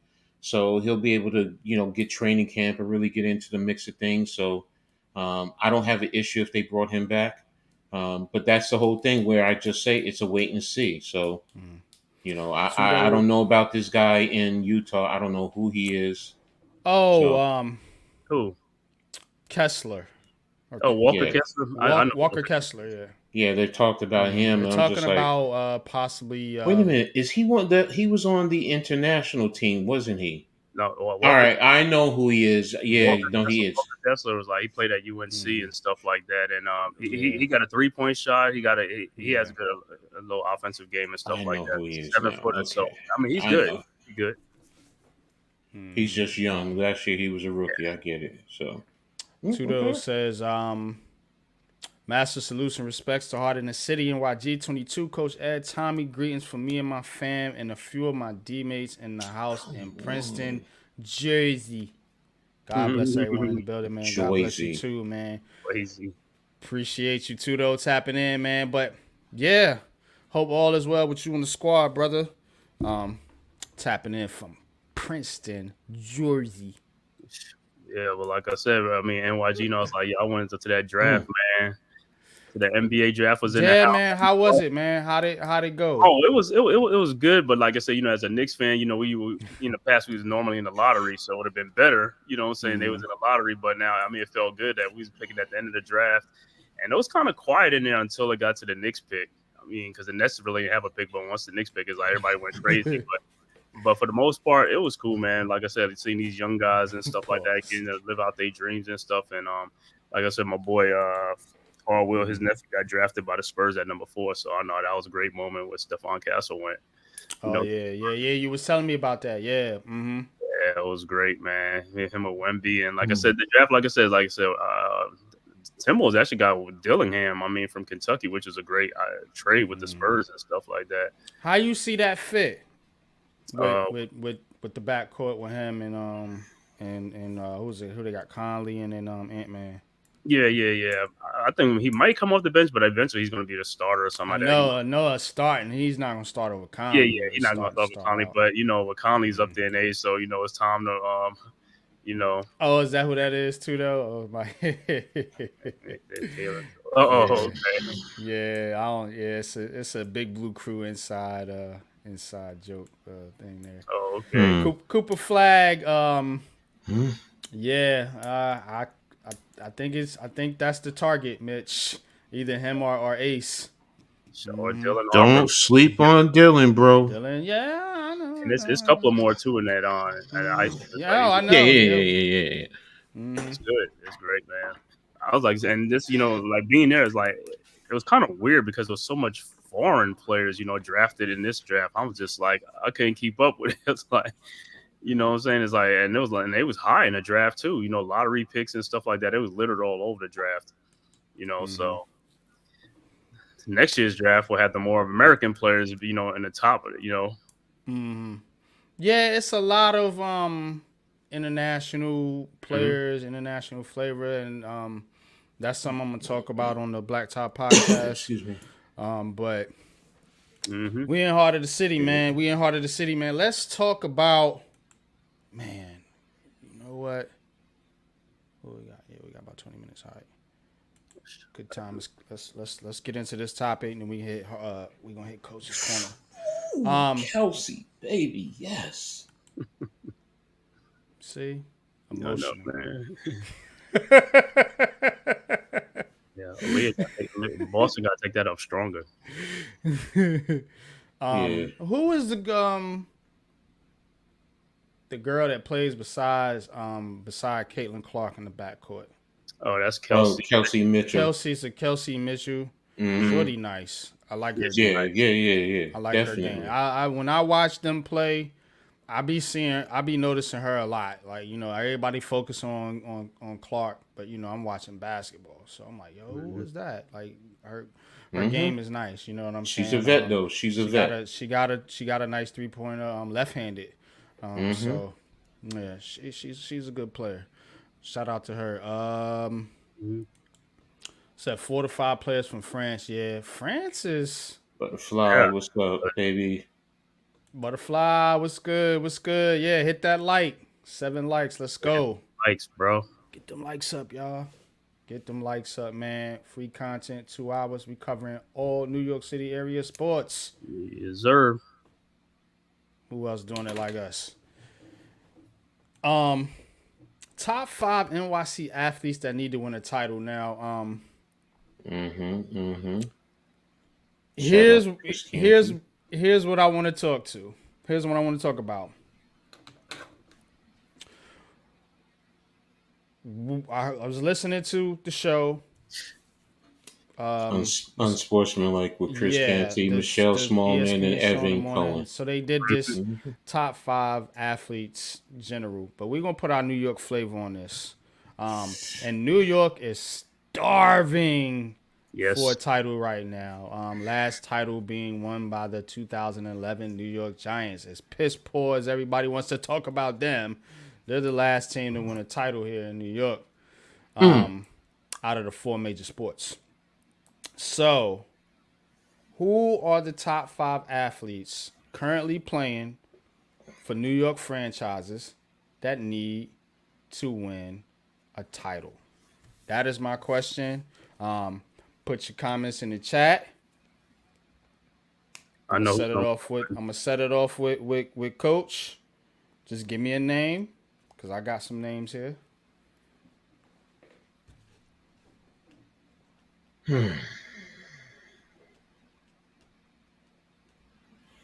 You want me to throw a name out?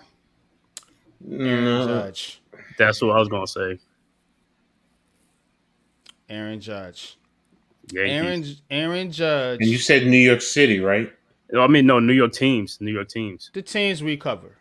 So In you want to New put Judge. Because I'm gonna hit you with one that Canty talked about. Then Josh Allen. Oh, you talking about the Bills, Buffalo? That's why I said, is it New York City or is it? We New don't York cover Buffalo, Coach. Okay, that's why I asked the question. We exclude Buffalo. That's Canada's team. That's Canada's team. No, that's New York's team. It's Canada's team. No, that's New York's team. It's Canada's The technically the Jets and the Giants are Jersey's team.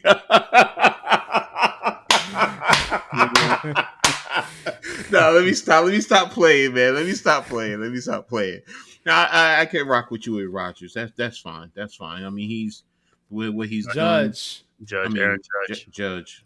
Aaron Judge. No, I'm looking at Butterfly. That's why she threw me. So, she says Aaron Rodgers. Yeah, she says Rodgers. That's one.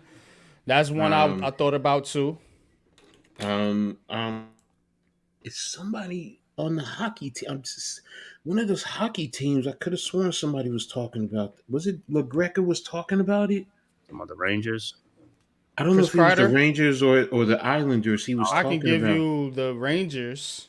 But he was talking about the Rangers that I thought about. Need to step up. This was a couple weeks ago though. But he was saying they need to improve to be better to compete for a championship. So, but no, I mean. Chris Kreider's been there Judges, for a minute with the Rangers. Judge, I can see. Um, hmm. Hey, you know what? I'm gonna do it. The What? Jets head coach. The Jets head Rob coach. Sala. Mm-hmm. I think He needs it. It's going to quell a lot of the issues about his coaching style and everything. He wins a championship, people will shut up.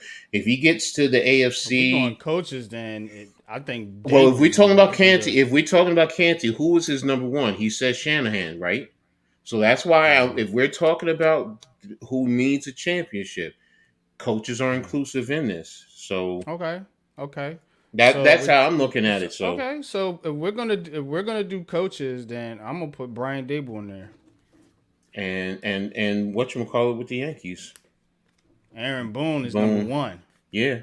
over Aaron Judge and Aaron Rodgers. He's the number one Yeah. Aaron, the number one Yeah. Aaron, That's fair. Aaron victim. And I'm only saying coaches because when we're talking about Canty's number one was Kyle Shanahan's, and he's Yeah, a coach. this ain't So Canty. This is no, Kenny. no. But you said about New York I City. know. I'm That's messing with why you. I'm like, I'm okay. messing with you. We could throw the coaches in there. Only reason, I agree. The only reason I say Salah is because the Jets do have one of the top rosters in football. Exactly. Whom much is given, much is required. So if you have a top roster, you have got to win. Now, if you don't have a roster, that's a little different. Can we throw Cashman in?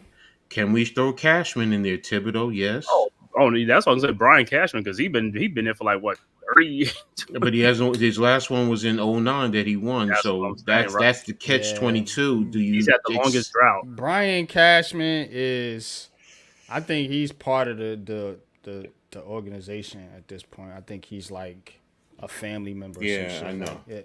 He's not going anywhere. We can bitch about it. So okay, we can take him out then. So yeah, Boone is number one. I mean, if we're gonna go players, Judge, I can understand. Rodgers. You know, you want to throw Dable in there because of all the antics here in New York. I do understand the logic. I'm trying to What think. about Pete Alonso with the Mets? Mets? Yeah. What about John Quill Jones with the Liberty? John Quill. Hey, well, the Liberties look like they about to win it, so they can win it. They ain't won though. They No, thought they they was gonna won. win it last year. Right. See, I mean, if we go John Quill, then I gotta throw Sab in there before her. Sabrina. Yeah, Sab. Sabrina UNESCO. Yeah, well, I mean, they got a good shot. So yeah, the pressure's on them, but the pressure is on them because they have a great team. So the pressure's on them. I mean, that's where the pressure is. Because the only one I can't put pressure on is on Stewie. Stewie's won her chips and she's won multiple. Yeah, that's why I didn't even include her. John Quill, I can understand because she's also won a league MVP, so that's fair. A good player, and that's why I said she's been MVP, 4-time All-Star. So that's fair. You need a chip. Then I'm gonna put both of them. Only, Sabrina, 4 years in, doesn't matter. She's a number one overall. She's a number one overall draft pick. That's true. And there's much that's been put on her. You know, with this team. This team was constructed because of her. To be brutally honest. Okay. So I'll put both of them together. I'll tie them together. That's fair. Okay. Yeah. So, you got to throw the Knicks in there. Randall, you got to throw Randall in there. We talked about it. Yeah. Julius Randle needs to win. The Knicks needs to win. Any of the Knicks, I think he needs to win. I don't think Brunson as yet. Nah, I don't Brunson think so not either. as yet. No, not Randle, Brunson. because Randall, I feel like gets more heat from the fans and everything like that. I feel like he would have more to prove with that championship. You know what I'm saying? So. I think he needs it more than Brunson. And them guys are still young too. They're a little bit younger than Randall. Rodgers with the Jets. Do you want to say Tyron Smith? No, because he left Dallas and he never won it down there. Yeah, I know he's an offensive lineman. I get it. That's a good move right there. That's a good pick. because you gotta think about it too. The expectation is there for that line, as we just talked about, to be a top 5 line in the league, and a lot of that's gonna fall on your man, the left tackle. So, and then like you said, leaving Dallas to go to the Jets. I mean, yeah, you're going to a Super Bowl contender, suppose, you know what I'm saying? So it's like, hey, there's more pressure. You know what I'm saying? Because the Jets are like one of the top teams, you know what I'm saying, with talent wise and stuff like that. They had all the pieces. They just needed a quarterback now. Rodgers is there. So Salah's on the hot seat, man. He got to win it. He got to win that stuff, man. It's when you sit and you look at the players, because New York City, I guess we are starving for. We're putting more pressure on the coaches and management than we are the players when you really look at it, because who's consistently been winning out of all of them. Yankees, all right. No matter what you say, Yankees have always at least been in the playoffs, at least. So Yankees, Liberty, Rangers, I yeah. think have been the most consistent teams. Giants have been a dysfunction for a decade plus. Yeah. But The before Giants, the Knicks are just getting back right, and then the Jets, they're still a mess. The Mets, I would say the Jets, though, because they had the longest, you know what I'm saying, of the footballs in the drought. You know what I'm saying? So I'll say the Jets. I think the Jets have more pressure just because of the team that they've constructed. Right. Everybody, there's no expectations for Giants except amongst the fan base, amongst us. But outside looking in, everybody's saying we're one of the worst teams in the league. So if we do anything, it's going to be a surprise. If the Jets do anything, it's supposed to be expected. The expectation, yeah. You know what I'm saying? The expectation is high with the Jets, definitely. And the Giants is ranked like 32 on total team wise. You know what I'm saying? As far as like talent wise, we dead last. So there's nothing. Yeah, I just thought that was interesting, man. Because this city is starving. Yeah, I'm telling you right now, somebody's got to win. If the Knicks, one of y'all got to win, yo. Crazy, bro. Knicks got to win. The Knicks are the most starving, thirsty. You know what I'm saying? Knicks. I was really high on the Rangers this year. You know what I'm saying? So I thought they could have got it done, but seeing what that Panthers team looked like, y'all gonna kill me with this one.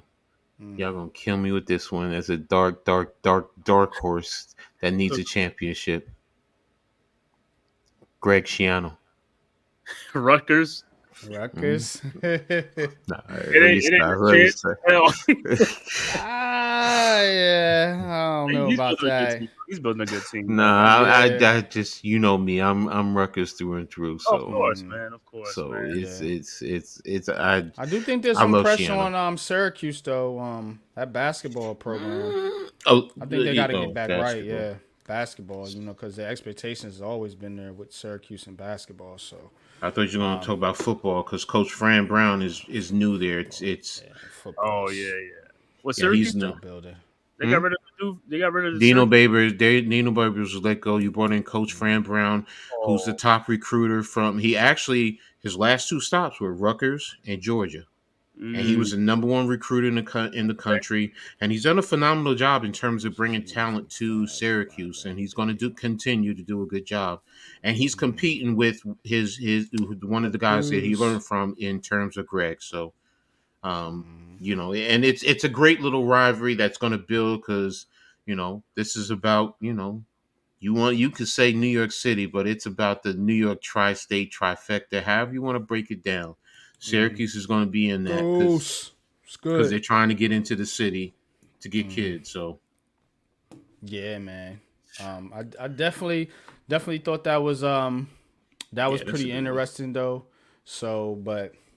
I'm glad you did because I thought I was the only one watching that. I was like, man, I'm the only one watching this morning. I watch on Sportsman like every day, man. And it's not just because of Michelle, so please don't. The only reason why I started watching that is actually because of Chris Canty. I don't like her. Oh, I love her. I love her Midwestern bias and but she's a baseball aficionado, man. She knows her baseball. She's a St. Louis Cardinals fan, but and And she always talks about her mom because her mom's from Jersey. So, shout out to moms. I'm not too big get on it. most of those people in ESPN. I get it. I really don't. I really try not to watch it, but I was off, and I always have something in the background. That's going the on. show that I watch And I was every like, day. well, damn, this is this interesting. I wonder how would that look if Pat we the apply Eagle, that to New York. Pat the Eagle fan with his "I'm over it" with some of his stupid takes. Oh my gosh, man! But that's me. That's me. I'm sorry. Let me get back to doing your thing. You good, man. You know what I'm saying? We all here to talk, here to conversate and all that good stuff, man. But I'm definitely putting pressure on these New York teams this year. You know what I'm saying? I think, I know you don't want to hear it, but I think the Knicks should be thinking about the championship. We talked about the Liberty. That should be a championship contending team. I think the Rangers should be back in there contending for a championship. I think the Yankees, of course, need to get their shit together and get back contending for a championship, which they are. And then the Jets. You got to throw the Jets in there. They bought Aaron Rodgers in here. They beefed up both of the lines that we talked about earlier. They should be in the mix for a championship as well. And you can throw the Devils in there. I looked at the NHL odds. Sunset Park. What time is it? It's time to get live. It's time to represent. I remember that movie. I did very well, man. Yeah, that was my shit. Yeah. But there's those expectations should be there, man, for all these teams. Outside of the Nets, Giants, and the Mets, I think maybe the Islanders. I think most of these teams should be putting together championship runs here within the next few years, man. We need something. I mean, come on, y'all. Yo, we starving. We got to get back to the mission. I don't care if the Liberties win, Rangers. Somebody got to win. I'm not even going to be pressed. Like, if the Knicks win, I'm not going to be pressed. If the Liberty's my team now. I've officially adopted them as my squad. If they win, that's cool. But if the Mets win it, hey, cool. If the Jets win it, hey, cool. Just somebody win. Damn.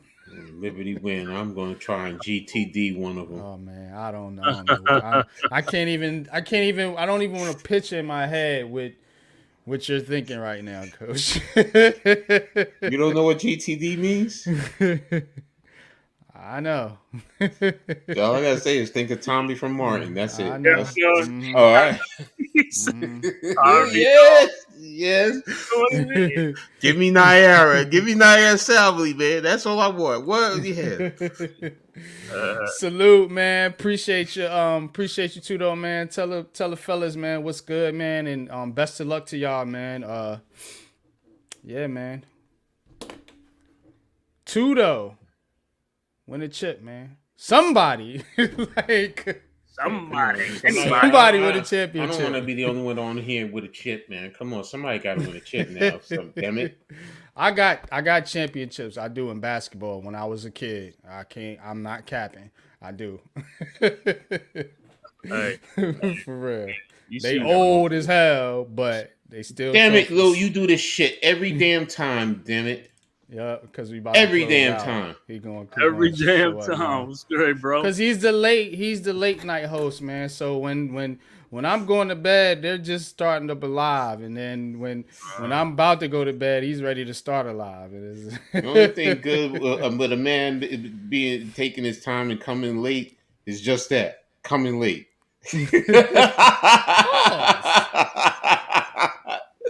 Well, that's for the ladies. What are you talking about pause? That's for the ladies. Stop it, man. Ain't no pause with that. Come on, man. Got the No, I cops was in here, thinking man. I was doing this Pause, side please. job. Oh, there you Almost go. okay. You cut out for a minute. Kitchen left and the half bathroom. Mm-hmm. That's what's up, man. That's Yeah, what's I'll up, be done man. with that motherfucker tomorrow. Tommy crazy, man. On PR time. Yeah. Which is Let me still get Eastern Standard Time, by the way. Let me get a quick Giants question in here for you, Lou, before we get to Coach's Corner. What's your thoughts on this Hard Knocks that they did? That apparently the first episode went down tonight. I'm gonna I'm have to kind catch of it on the I'm replay. kind of conflicted about it, to be honest with you. I'm old school. I kind of don't want all the cameras and people in there finding out sneaks and tricks of the trade and shit, you know. And on that aspect, I'm against it. But in the aspect of wanting to know what really happened in the off season, I kind of want to know. You know, the curiosity is getting to me, but I would much rather that it wouldn't be us on Hard Knocks. If we Yeah. got enough haters in Twitter and everywhere else, you know, talking shit as it is. Now, if you reveal any little thing that they can misconstrue and use to go ballistic and ape shit on Twitter, you know that's what they're gonna do. They're gonna jump out the window. They're gonna crawl out the air conditioning vent. They're gonna slide up under the kitchen sink. These motherfuckers, you know what I'm saying? They about to go fucking retarded. So The I only Yeah, can hard, man. the see the only memes. hard night. I'm sorry. Go ahead. I can just see the memes now and all the dumb tweets and all the spaces that's gonna be held Yeah.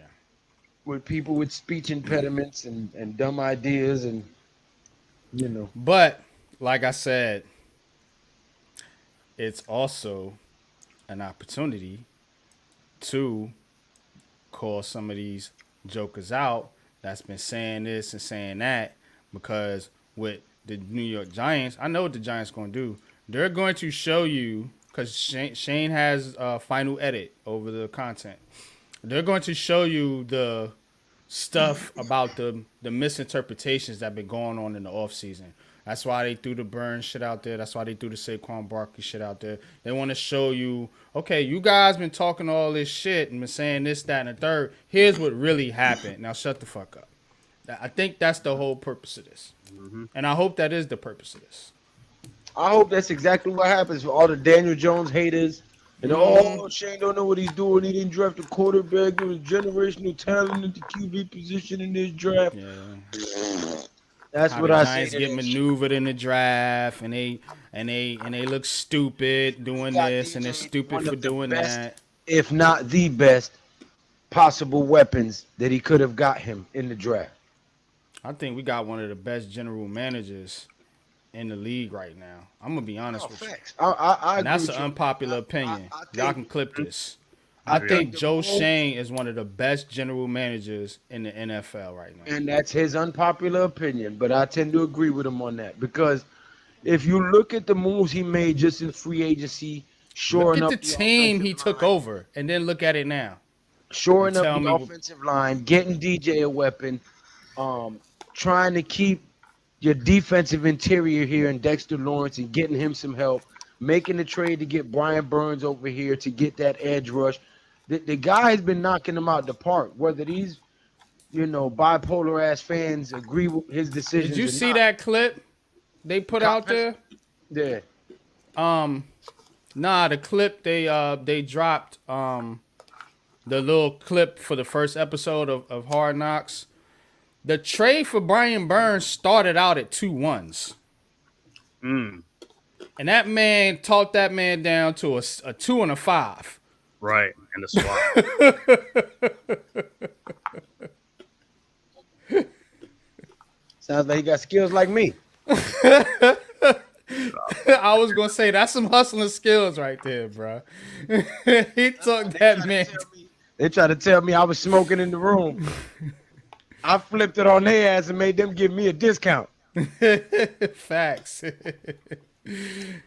Yeah, man, but that's an unpopular opinion though, man. I think Joe Shane. I'm not saying he's the best general manager. I think he is one of the best in the NFL right now at his job. You can talk about the Giants and how they look and everybody poo-pooing on them. I'm talking about the general manager aspect and the moves he made. Like my brother always say, it's a business. And if you're looking at it from a business standpoint, the Giants are in a better situation now than they were when that man took over. Exactly. And it was not an easy job to get all this done. You know what I'm saying? To deal with the Saquon situation, to deal with the Daniel Jones situation, you know, to build a roster that barely had any talent, and then to on top of that to get out of the cap situation that the Giants were in. Remember, Dave Gettleman left us in 40 million. a terrible cap situation. So, and now we're we're one of the healthiest cap teams in the league right now. So even after paying Daniel Jones and Brian Burns and Dexter Lawrence and Andrew Thomas, so look the way he structures the contracts. Look at the trades he was able to pull off. Even though Darren Waller didn't work out, he gave up a third, and then you flip Tony. You was able to get Burns. So I mean, And that third was a comp pick. yeah. So again, I think he is one of the best general managers in the league. I'm gonna say it. Fuck it. I'm gonna say it. I agree, bro.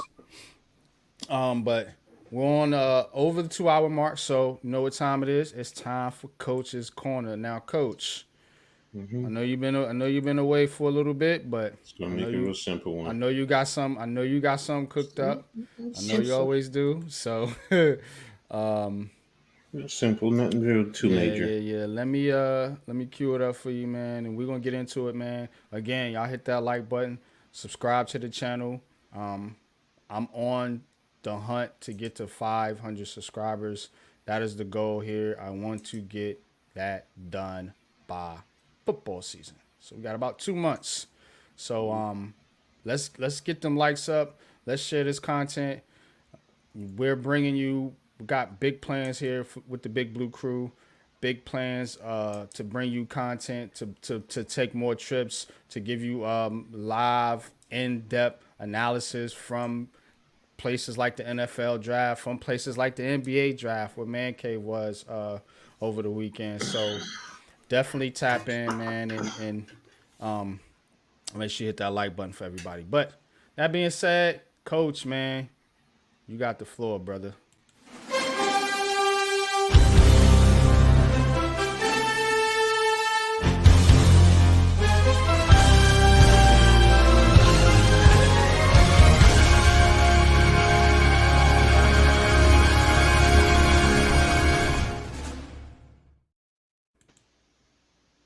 All right, guys, I really appreciate everyone for being here, supporting. Make sure everyone, before we close out, make sure you hit that like button. If you haven't already subscribed, subscribe to everyone and hit the notification so you know when we post new content, and always share on all social media platforms. Hey, this really helps us out. It's free to you guys, man. And it allows you to continue to get some great content. So, and shout out to all the many that are watching today around the world. So thank you for being here. So I'm going to start out with Coach's Corner. I've been doing it all year, starting with the Jersey Bearcats, the arena indoor style type of football team I've been associated with and following. They made it to the Northern Finals, but unfortunately they lost to the Whaling Miners down in West Virginia. The series has always been tough.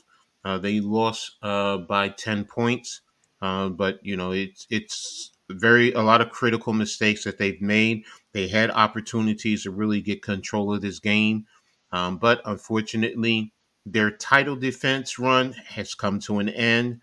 So they're now prepared for the off season. Make sure you guys stay tuned. I'm going to be doing some updates with their off season.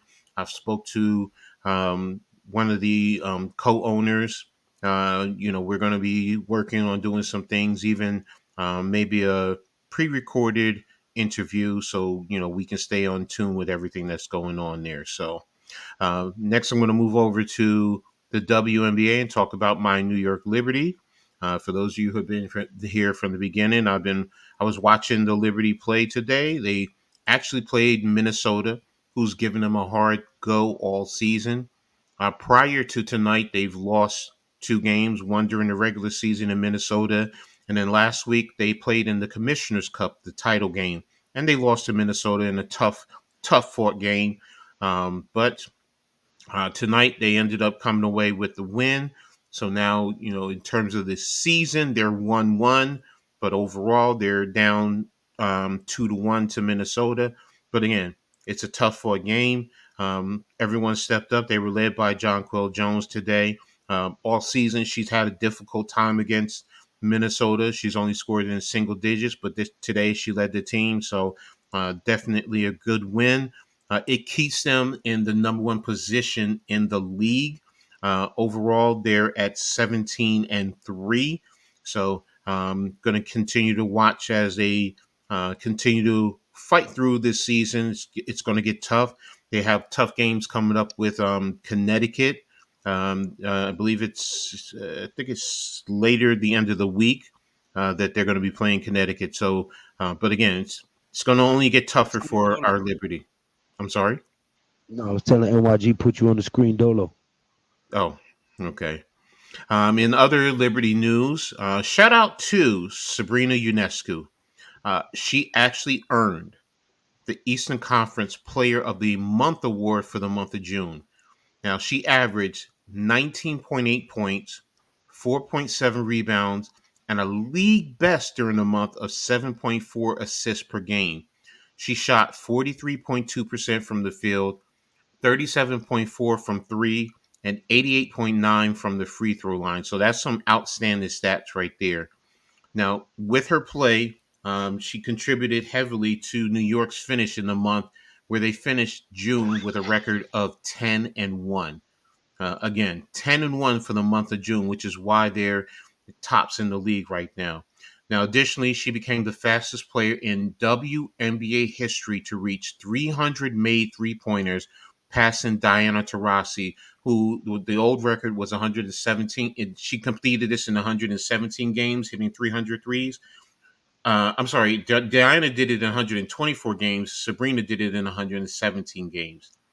So that's a big thing for her. She passed Cappy Pondexter for third most assists in the Liberty history, set the franchise record for making one three-pointer in a game, 44 straight. She recorded at least 8 assists in 6 consecutive games, became the 7th player in WNBA history to reach 2,000 points scored, tied Pondexter for 8th most career games with a stat line of at least 10 points, 5 assists, and 5 rebounds in NBA history. And that's 53 games that she did this. She recorded at least 19 points, 8 assists, and 4 three-pointers in 4 consecutive games.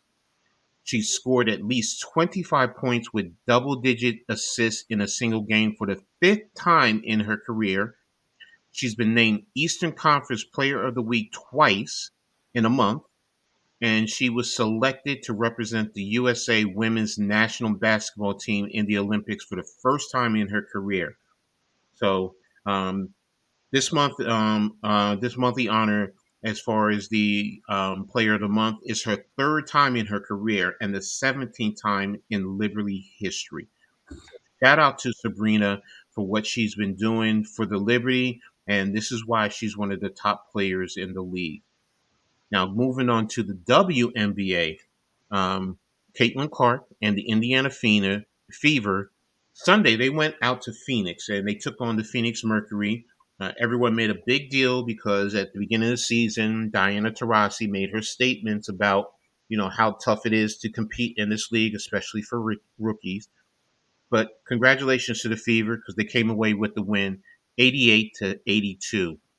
Now, the game drew one of the top records in terms of viewership. 1.9 fans have tuned in. It's a big thing for everyone because everyone across the country has been tuning into a lot of Fever's game, and viewership is up for Caitlin Clark. So, and again, she's always coming and she's improving her game, and she's showing why she was the number 1 overall draft pick and why she's being heavily viewed with by everyone. And hey, in this game, it was her opportunity to compete against one of the league's greatest, and she didn't disappoint. So shout out to her. The other rookie who everyone pits up against her, Angel Reese, she's been named Rookie of the Month for June, where she averaged 14.5 points per game, 13.2 rebounds per game. She's also, with the today's game, she continues a double-double streak of 11 straight games doing that. She's passed Candace Parker, who had the old record. So shout out to Angel Roos. I don't want to leave her off. because everyone seems to just focus on Caitlin Clark, but she's an early candidate for Rookie of the Year, and I think it's going to come down between those two in the end. So, as far as Las Vegas, the defending champs, they've had a rough start to start the season, but they're starting to slowly fight their way back. Right now, they're standing at 10-6 overall. They're sitting in the fifth position in the league. And a lot of this is due to them getting back their lead point guard in Chelsea Gray. She's been out to start the season, but her coming back is having that trickle down effect, and it's starting to help the team play better. And she's also getting into basketball shape. So I'm not sleeping on the Aces.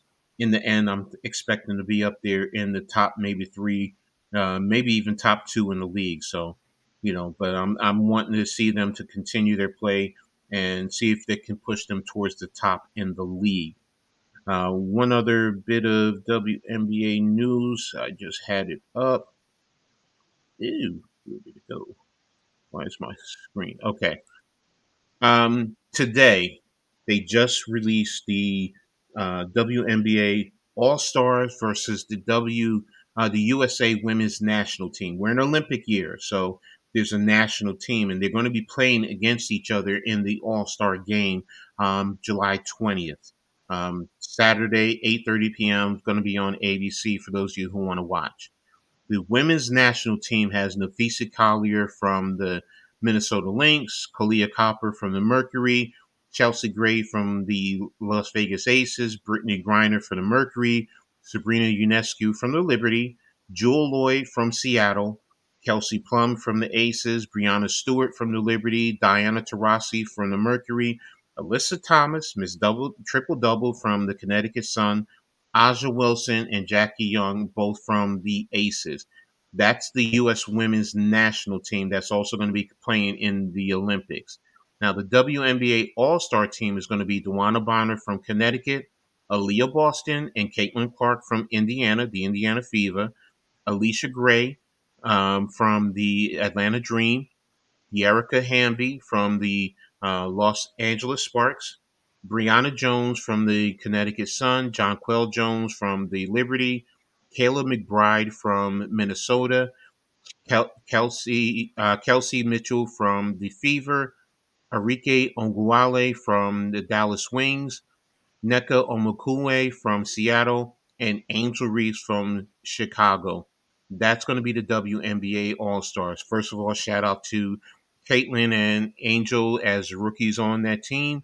But it's going to be an interesting game, and I'm excited to see this game played out. So hopefully it's something that a lot of fans will tune in to take a look at, and also send our women off to the Olympics as they compete for gold. So something that's definitely going to be exciting in terms of women's basketball overall. So, and I'm going to move on to the local scene in terms of um, college athletics. And I have Syracuse. Syracuse is just steadily plugging along. They just added a long snapper to one of their class. They're one of the tops in the country. It's their 27th commitment, and I believe they're in the top 35 in the country. So, but Coach Fran Brown, I talked about him a little bit earlier. He continues to rebuild that program over there.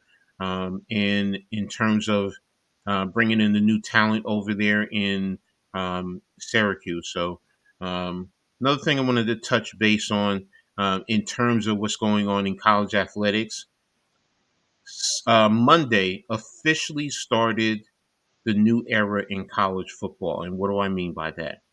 Um, Rest in peace to the Pac-12.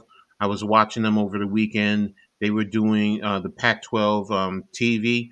They were doing a countdown to a lot of the games in their history, and that was going to be it for the Pac-10 TV. They shut down for good because there is no more Pac-12. I mean, it's a Pac-2, but they have to rebrand and get more teams to commit. Otherwise, it's going to be shut down for good.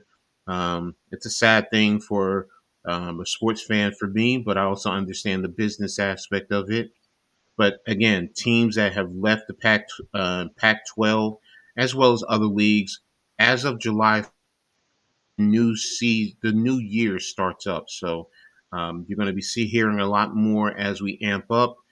Teams are going to be doing their preview sessions. Leagues are going to be having, in terms of football, they're going to be having their conference meetings and interview sessions. So, and the SEC, the Big Ten are going to be the big dogs. Then you have the ACC and the Big 12 fighting for the backups in terms of the quote unquote Power Four. So, but it's going to be interesting. In the Big Ten, you're going to be having Washington, Oregon, UCLA, and USC joining the Pac-10. So it's going to be 18 teams across the country from the Atlantic to the Pacific coast. You're going to have Oklahoma and Texas leaving the Big 12, going over to the SEC. So they're stepping up to play with the big boys. And Texas is considered one of the teams to compete for a national championship. So it's going to be interesting to see how things go in the SEC this year. In the ACC, you're going to have Stanford and Cal, and then SMU joining the ACC to expand their footprint, technically from the Atlantic to the Pacific, but pretty much it's more of a Atlantic sector. Two teams on the West Coast and one team from Texas, because SMU is from Texas. So it's going to be interesting there. And then the Big 12, you're bringing in four teams from the Pac-12, which is Arizona, Arizona State, Colorado, and Utah into the fold with the four teams that they brought last year and they're going to have 16 teams. So the SEC and the Big 12 should have 16. I believe the ACC is going to have 15, and the Big 10 are going to have 18 teams. I do think somewhere down the road you're going to still see teams jump around, but again, I just wanted to talk about that a little bit because that's where we're at right now. And Sunday kicked off the new year in terms of the college scene, and then closing it out in terms of my Scarlet Knights. Rutgers continues to do their due diligence. They just picked up a quarterback for the 2026 season. He's a three-star kid, but he's the first recruit, and it's always good to start out with a quarterback. Rutgers this year currently is sitting at, in terms of recruiting ranks, around the 12th spot for next year's recruiting class. So that would be 2025. This kid I'm talking about is in 2026. But again, Rutgers is at 12, so kids are starting to really be interested in terms of Rutgers. They're having a lot of kids who want to come down and check out the program, so very interesting to see that. Um, so it's exciting time in terms of the football program. I believe right now they have 28 kids committed. Syracuse has 27. There's changes going on also in recruiting in terms of the number of scholarships. You can go unlimited, so you're going to see that change throughout the course of time. But Rutgers was as high as 1.85. It's dropping down as teams start to fill out their rankings. But to me, they're going to end up somewhere between 25 and 35, somewhere in that range in the long run. So for the 25 season, and then what a good way to start out the 26 season, getting a quarterback who wants to be here. The kid's from Pennsylvania too. So good thing there. On the basketball scene for Rutgers, they lost. Well, they didn't lose. They had one player who fractured his foot. He's down for 3 months, but he'll be ready for the start of the season. He's transfer Acuff from Eastern Michigan, high volume scorer, average about 21, 22 points a game. So, but if you're going to get that injury, now's the time to get that. Along with Dylan Harper, both of them should be ready for the start of the season. But other than that, the guys have been in the gym working hard, developing a level of continuity. Ace Bailey, there's videos out there of him flying around the place, dunking all over the place, shooting 3-pointers. I mean, the kids are doing very well. The Rutgers women, they had an elite point guard, Peyton Dunbar, who came down to check out the program this weekend. So um, again, that's pretty much what's going on in the Rutgers world. And that's it for Coach's Corner. So back to you, NYG.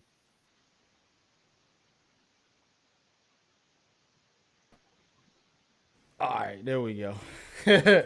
Nah, good stuff, Coach, man. So, I I kind of want to know about the conferences real quick. Mm-hmm. Why don't they just do like 4 major conferences? Because that's kind of where it's going at anyway, right? Because number one, you have your bowl tie-ins. Don't forget about that. So sometimes you have the group of fives who play some of the power fours in bowl games. So it's a lot of it is money. Eventually Politics and shit, ain't it? everyone says the same thing, and this is the early stages in terms of what's going on in what's the change in the landscape, man. It's going to eventually go there, and I don't think it's going to be a four. It's going to be a power two. It's going to be the SEC. Everyone's going to fight for the SEC to join the SEC and the Big Ten, because you also factor in the TV money. The SEC and the Big Ten, in terms of the money that they're going to be paying out to their schools once the season ends, those schools are going to be getting close to $100 million. The ACC and the Big 12 are like 30 and $40 million that they're paying out to their schools. So, and a lot of schools, I'm telling you right now, the ACC was holding them together is their grant of rights. Their grant of rights basically says that you can leave, but any monies that you make in terms of TV revenue comes over to the league.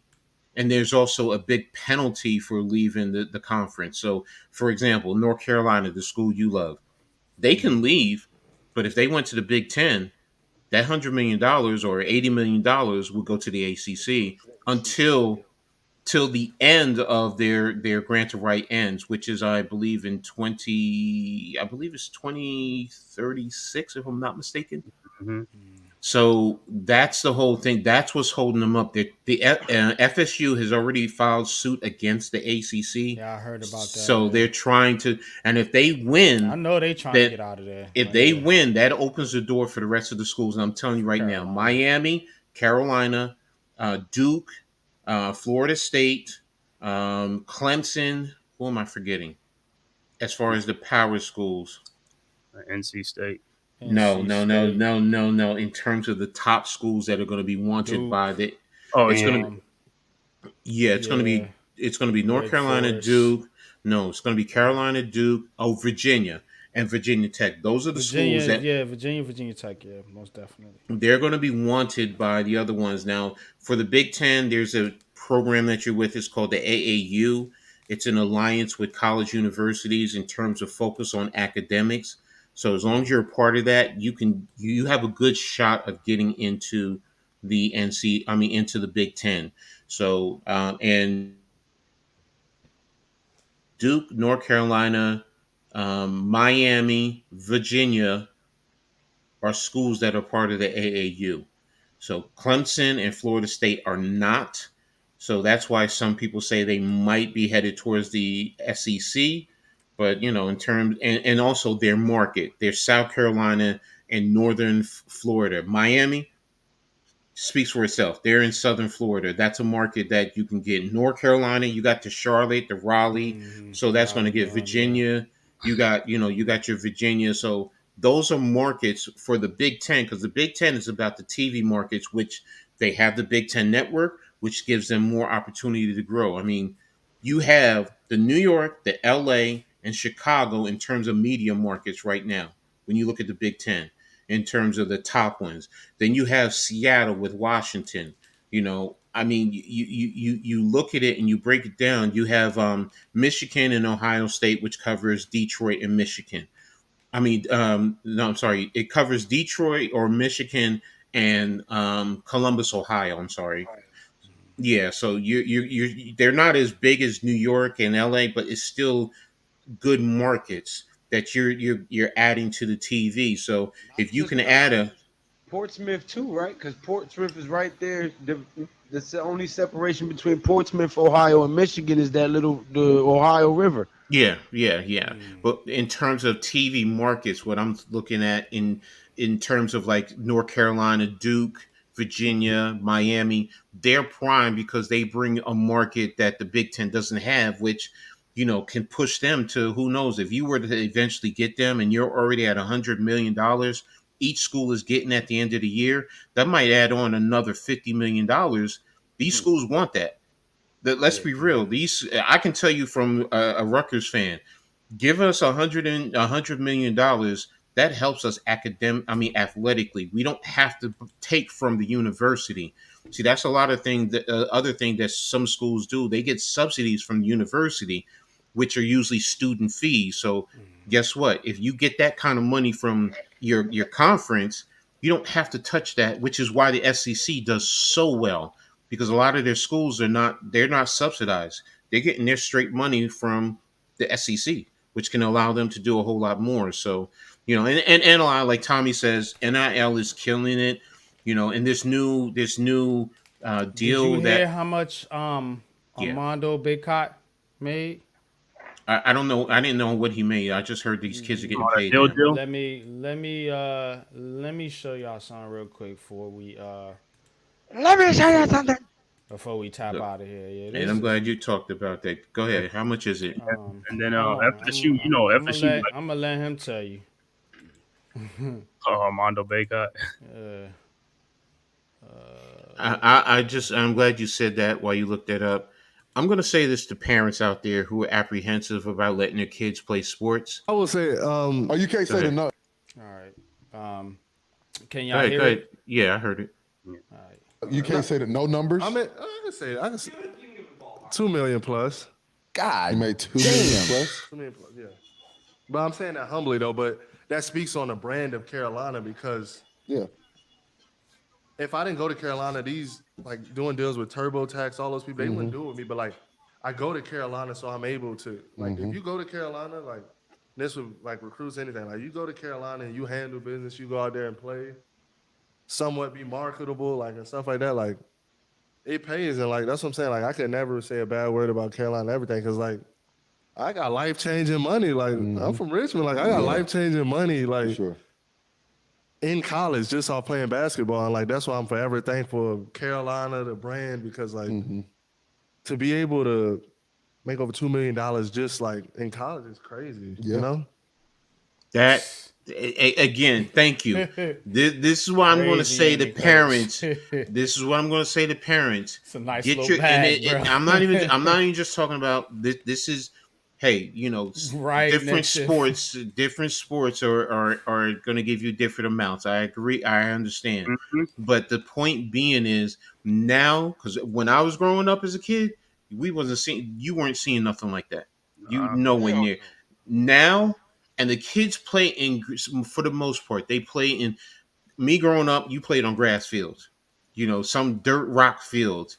Now you play on field turf, some good fields, and all high schools are getting that.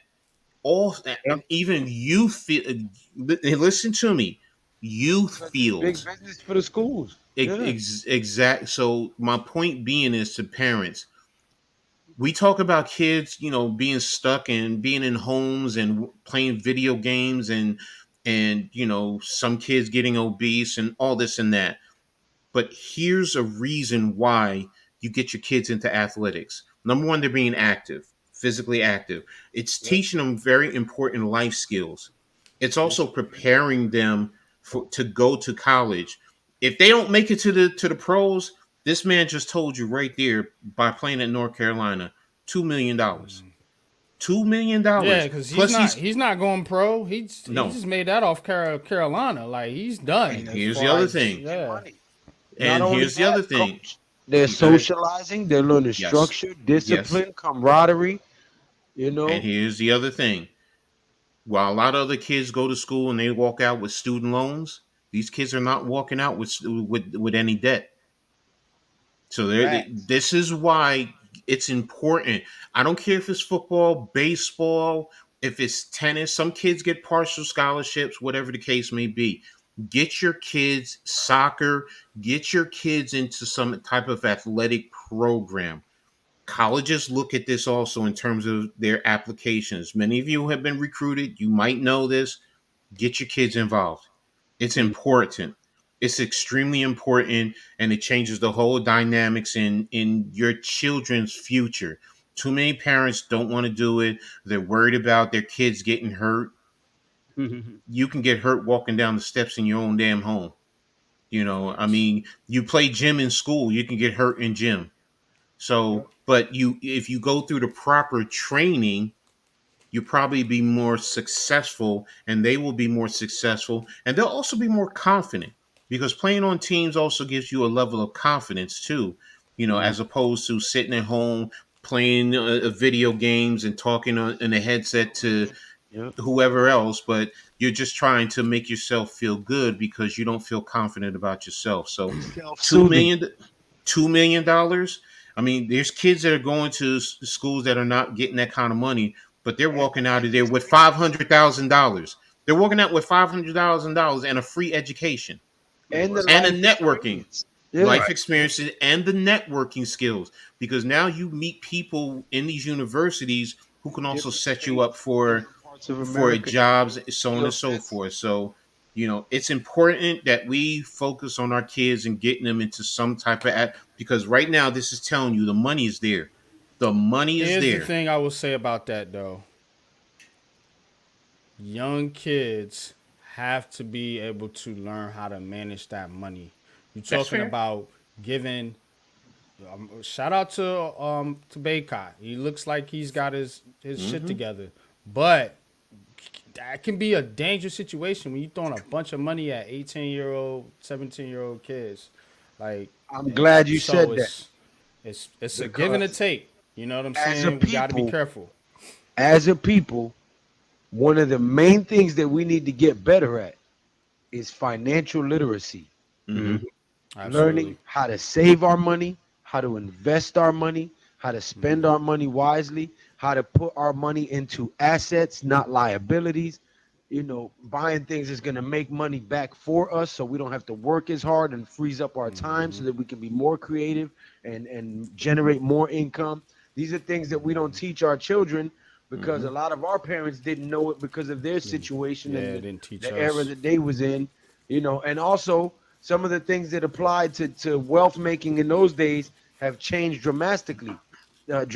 So some of them things don't apply anymore.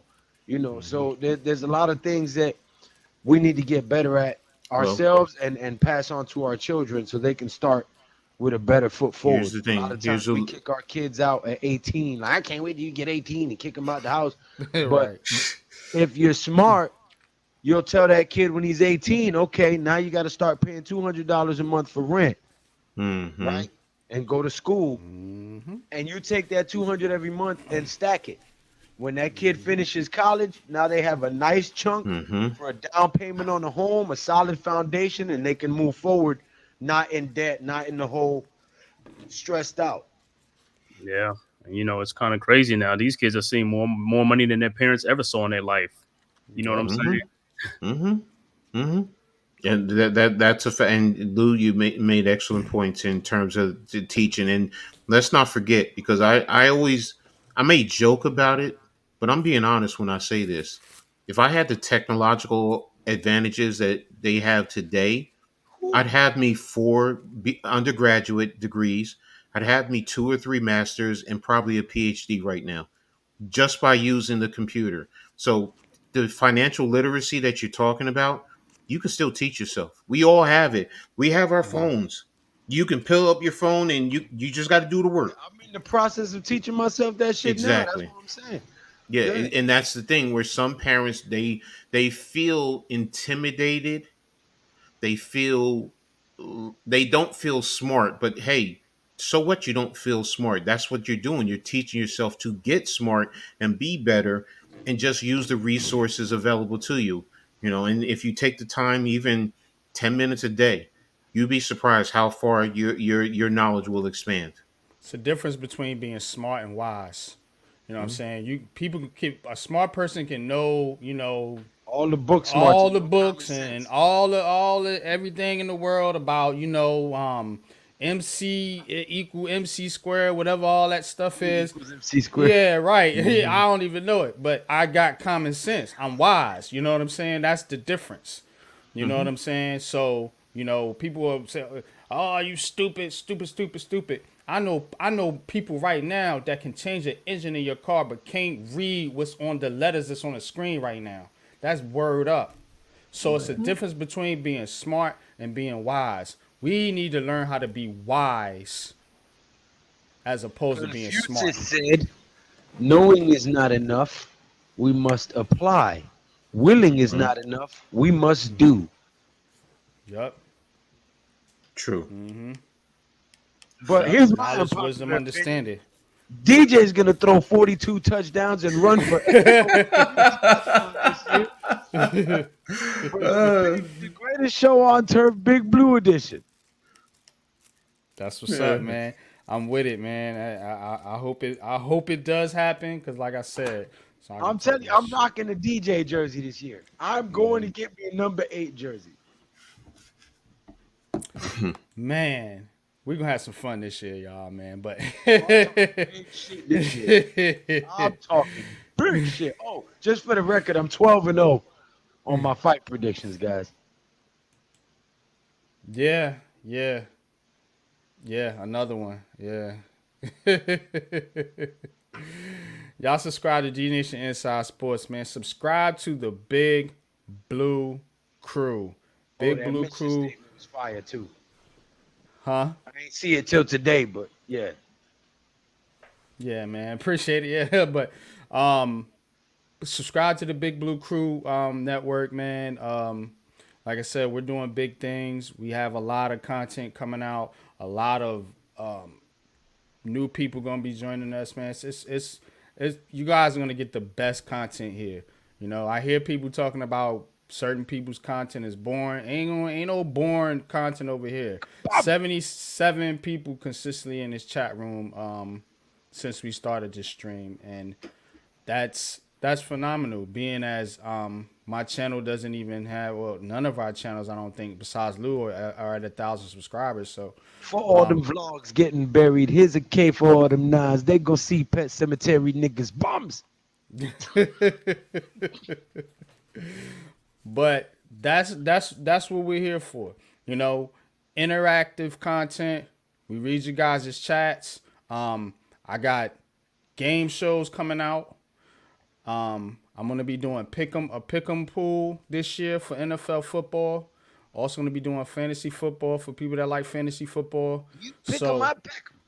Yeah, we got a lot of good things coming out here for the Big Blue Crew Sports Network. So definitely keep it locked here. Keep it locked. Coach Ed Gladney's Amazing World of Sports, the Man Cave, G Nation Inside Sports, Big Pat Sports Talk. Hopefully we get Classified 3F with Joel back on the content making scene. Mac the Giants fans, Big Blue in the Bronx, etc., etc. So, but last words, fellas, man, and we gonna get up out of here. Lou, tell them what you got going on, man. Tell them the next letter to the face is, man. This Saturday. Who fighting? Let's hear it. I'll let you know who's fighting Thursday. It's Tuesday, my brother. All right, with the T's. I see you. All right. But yeah, tell the people where they can find you at. Tell them what you got. I've been gone since 7:30 this morning. I just got home at 10 p.m. Yeah, I hear you, man. That's that grind. That's that grind, man. But Cave, tell them what you got going on, brother. Tell them where they can find you at. We can't hear you, man. Oh, damn, smooth talking to the goddamn YouTuber. Mute that thing, my bad. Ain't nobody sleeping with you here, man. You trying to get all smooth and shit. I forgot I had to have it muted for Coach's Corner or something like that, man. But yeah, you can find me at the Man Cave Podcast on the YouTube channel, Twitter, mancave_S God. And like I said, I dropped the video yesterday, so you can go back and watch the replay. I'm talking about the NBA free agency, the draft, and things like that. So coming up, I'll probably be on my brother, NYG on the Blacktop, Friday and stuff like that. And also, like, during the season, I'll do sports betting. So, I might have to do some, make some picks, you know what I'm saying? Some, people used to come and watch my stuff to make some picks, football, college football season. So I'll be doing that this season too, man. So, Yeah. That's good. We can get together and do that, and we can scout some of these college players for the upcoming draft. yes, sir. Yup. Facts, man. That That's a way good I can idea. continue my streak of predicting the first round pick for the Giants accurately every year. You know what I'm saying? Right. Coach, what you got coming Mhm. up, man? What you got going on this week? Talk to Busy, him. busy, busy, busy, busy. Nah, Lou, nothing like that, bro. I mean, seriously. I mean, tomorrow I have Pick and Roll podcast 5 o'clock, and You know then what? I also have another episode of Coach Ed's Reading the Tag Sports Show. So shout out to everyone that tuned in yesterday. Great show. Thursday I have the Full Court Press where we talk with WNBA with my man Nick Shift Randy and my man Nick. Yes, we talk about the ladies and talk about it legitimately. Nothing. It's Yeah, all no, about basketball. I know. I've seen it. Friday, I support. I might not Friday always I comment, have. but I have you in my headphones while I'm working. I appreciate that. Friday, I have another episode of the Reading the Tag Sports Show, 6 o'clock. Tomorrow's at 7 o'clock, and the Pick and Rolls at 5 o'clock. The Full Court Press is at 7 o'clock on Thursday, and then I have the Reading Attack at 6, and then I'm jumping on with NYG with his show on Friday, and then Saturday I have. My man Philly Halftime, Two Old Farts, where we talk about sports, but we also talk about life, man. Seriously, we don't talk about just sports. We talk about seriously from an older perspective, talk about life's perspective, whether it's love, life, family, whatever it is. So that's every Saturday, 2 p.m. That, right here on my channel. So, and then eventually once Giants Conversation and the NFL gets back in action, I'll be on that. But that's pretty much what I have for this week right now. So busy man as always now. Yo, I one hear you, more man. thing before you close it out, NYG. If y'all remember the old Muppet Show before Sesame Street, when it was just the Muppet Show, The Muppets, yeah. you had the two old guys in the balcony that was always talking. Yeah, Yep. yeah. Tell me that our presidential debate the other day did not look like the two Oh old. my God, that's a good one, Lou. That's Oh a good one. man. Oh my gosh. They look like them two old men in the balcony going at it. That shit was horrible. Oh man. Yeah, that's terrible, man. That's terrible. That's Terrible. Terrible. so. But Heart of the City, man. You already know what it is. 8:30 Tuesday nights. Wednesday, we got what is it? The Big Blue Crew Lounge. No, Thursday. Wednesday is True Big Blue Podcast. That's Pat tomorrow. True Big Blue Podcast. And then Thursday is the Big Blue Crew Lounge. Friday, like I said, Black Top Podcast, man. That show is picking up some steam, man. Talking basketball, talking hoops. I mean, we getting into it. We talking high school, college, overseas, all that good stuff. Saturday. Saturday nights, letter to the face. If I'm not on the panel, I'm listening, man. Always tap in. You know what I'm saying? My brother Lou. Sunday, pregame show, Giants Conversation. That will be starting back on the 21st. That is the week of training camp, I believe. So we're going to get into a little training camp preview, give you some 53-man roster predictions and all that good stuff. Might have a game show for you, all that. So I got it. When we end, I want to give you an right, yeah. I got you. And unpopular opinions, man. I've been hitting unpopular opinions a lot here lately, man. So y'all tap in. Make sure you get the notification bell because it's not a scheduled live stream. I'm just gonna drop the unpopular opinion as soon as it. Boop. So Right, yeah. So be on the lookout for those unpopular opinions, and of course, I am going to be doing a NFL preview division by division. Right now, I'm working on the AFC East, so that should be out here probably the end of this week here. So probably do a division a week leading up into the season. We'll save the NFC East for last because that's going to be a lot of smoke. But appreciate everybody for tapping in, man. Tommy, Raphael, Next Shift, Old Head, man. Appreciate you, man. Thanks for coming through, supporting us, man. He said he subscribed, so I thank you for that. Ghost Dog, whoa. All right, Joe. Butterfly. Who else we got? Mitch. Appreciate y'all. Want Bag Doodle. Appreciate you. Big fan. That's the name, bro. Don't pause me. It's just in the chat. Tommy Ford, Tommy. We said Iman Perry. Jacob. Appreciate all y'all, man, for tapping in. Mosley. Nick. Mac. Appreciate you, brother. And Daniel Bray Sports Highlights, man. Always the first comment in the chat. Appreciate you, man. Thanks for always supporting us. But we're gonna end this show, man. Definitely. Thank y'all, man, for coming through, man. And we always end it with, you know what it is, man. You throwing up them deuces. Peace. Make sure you come out November 3rd to Giants.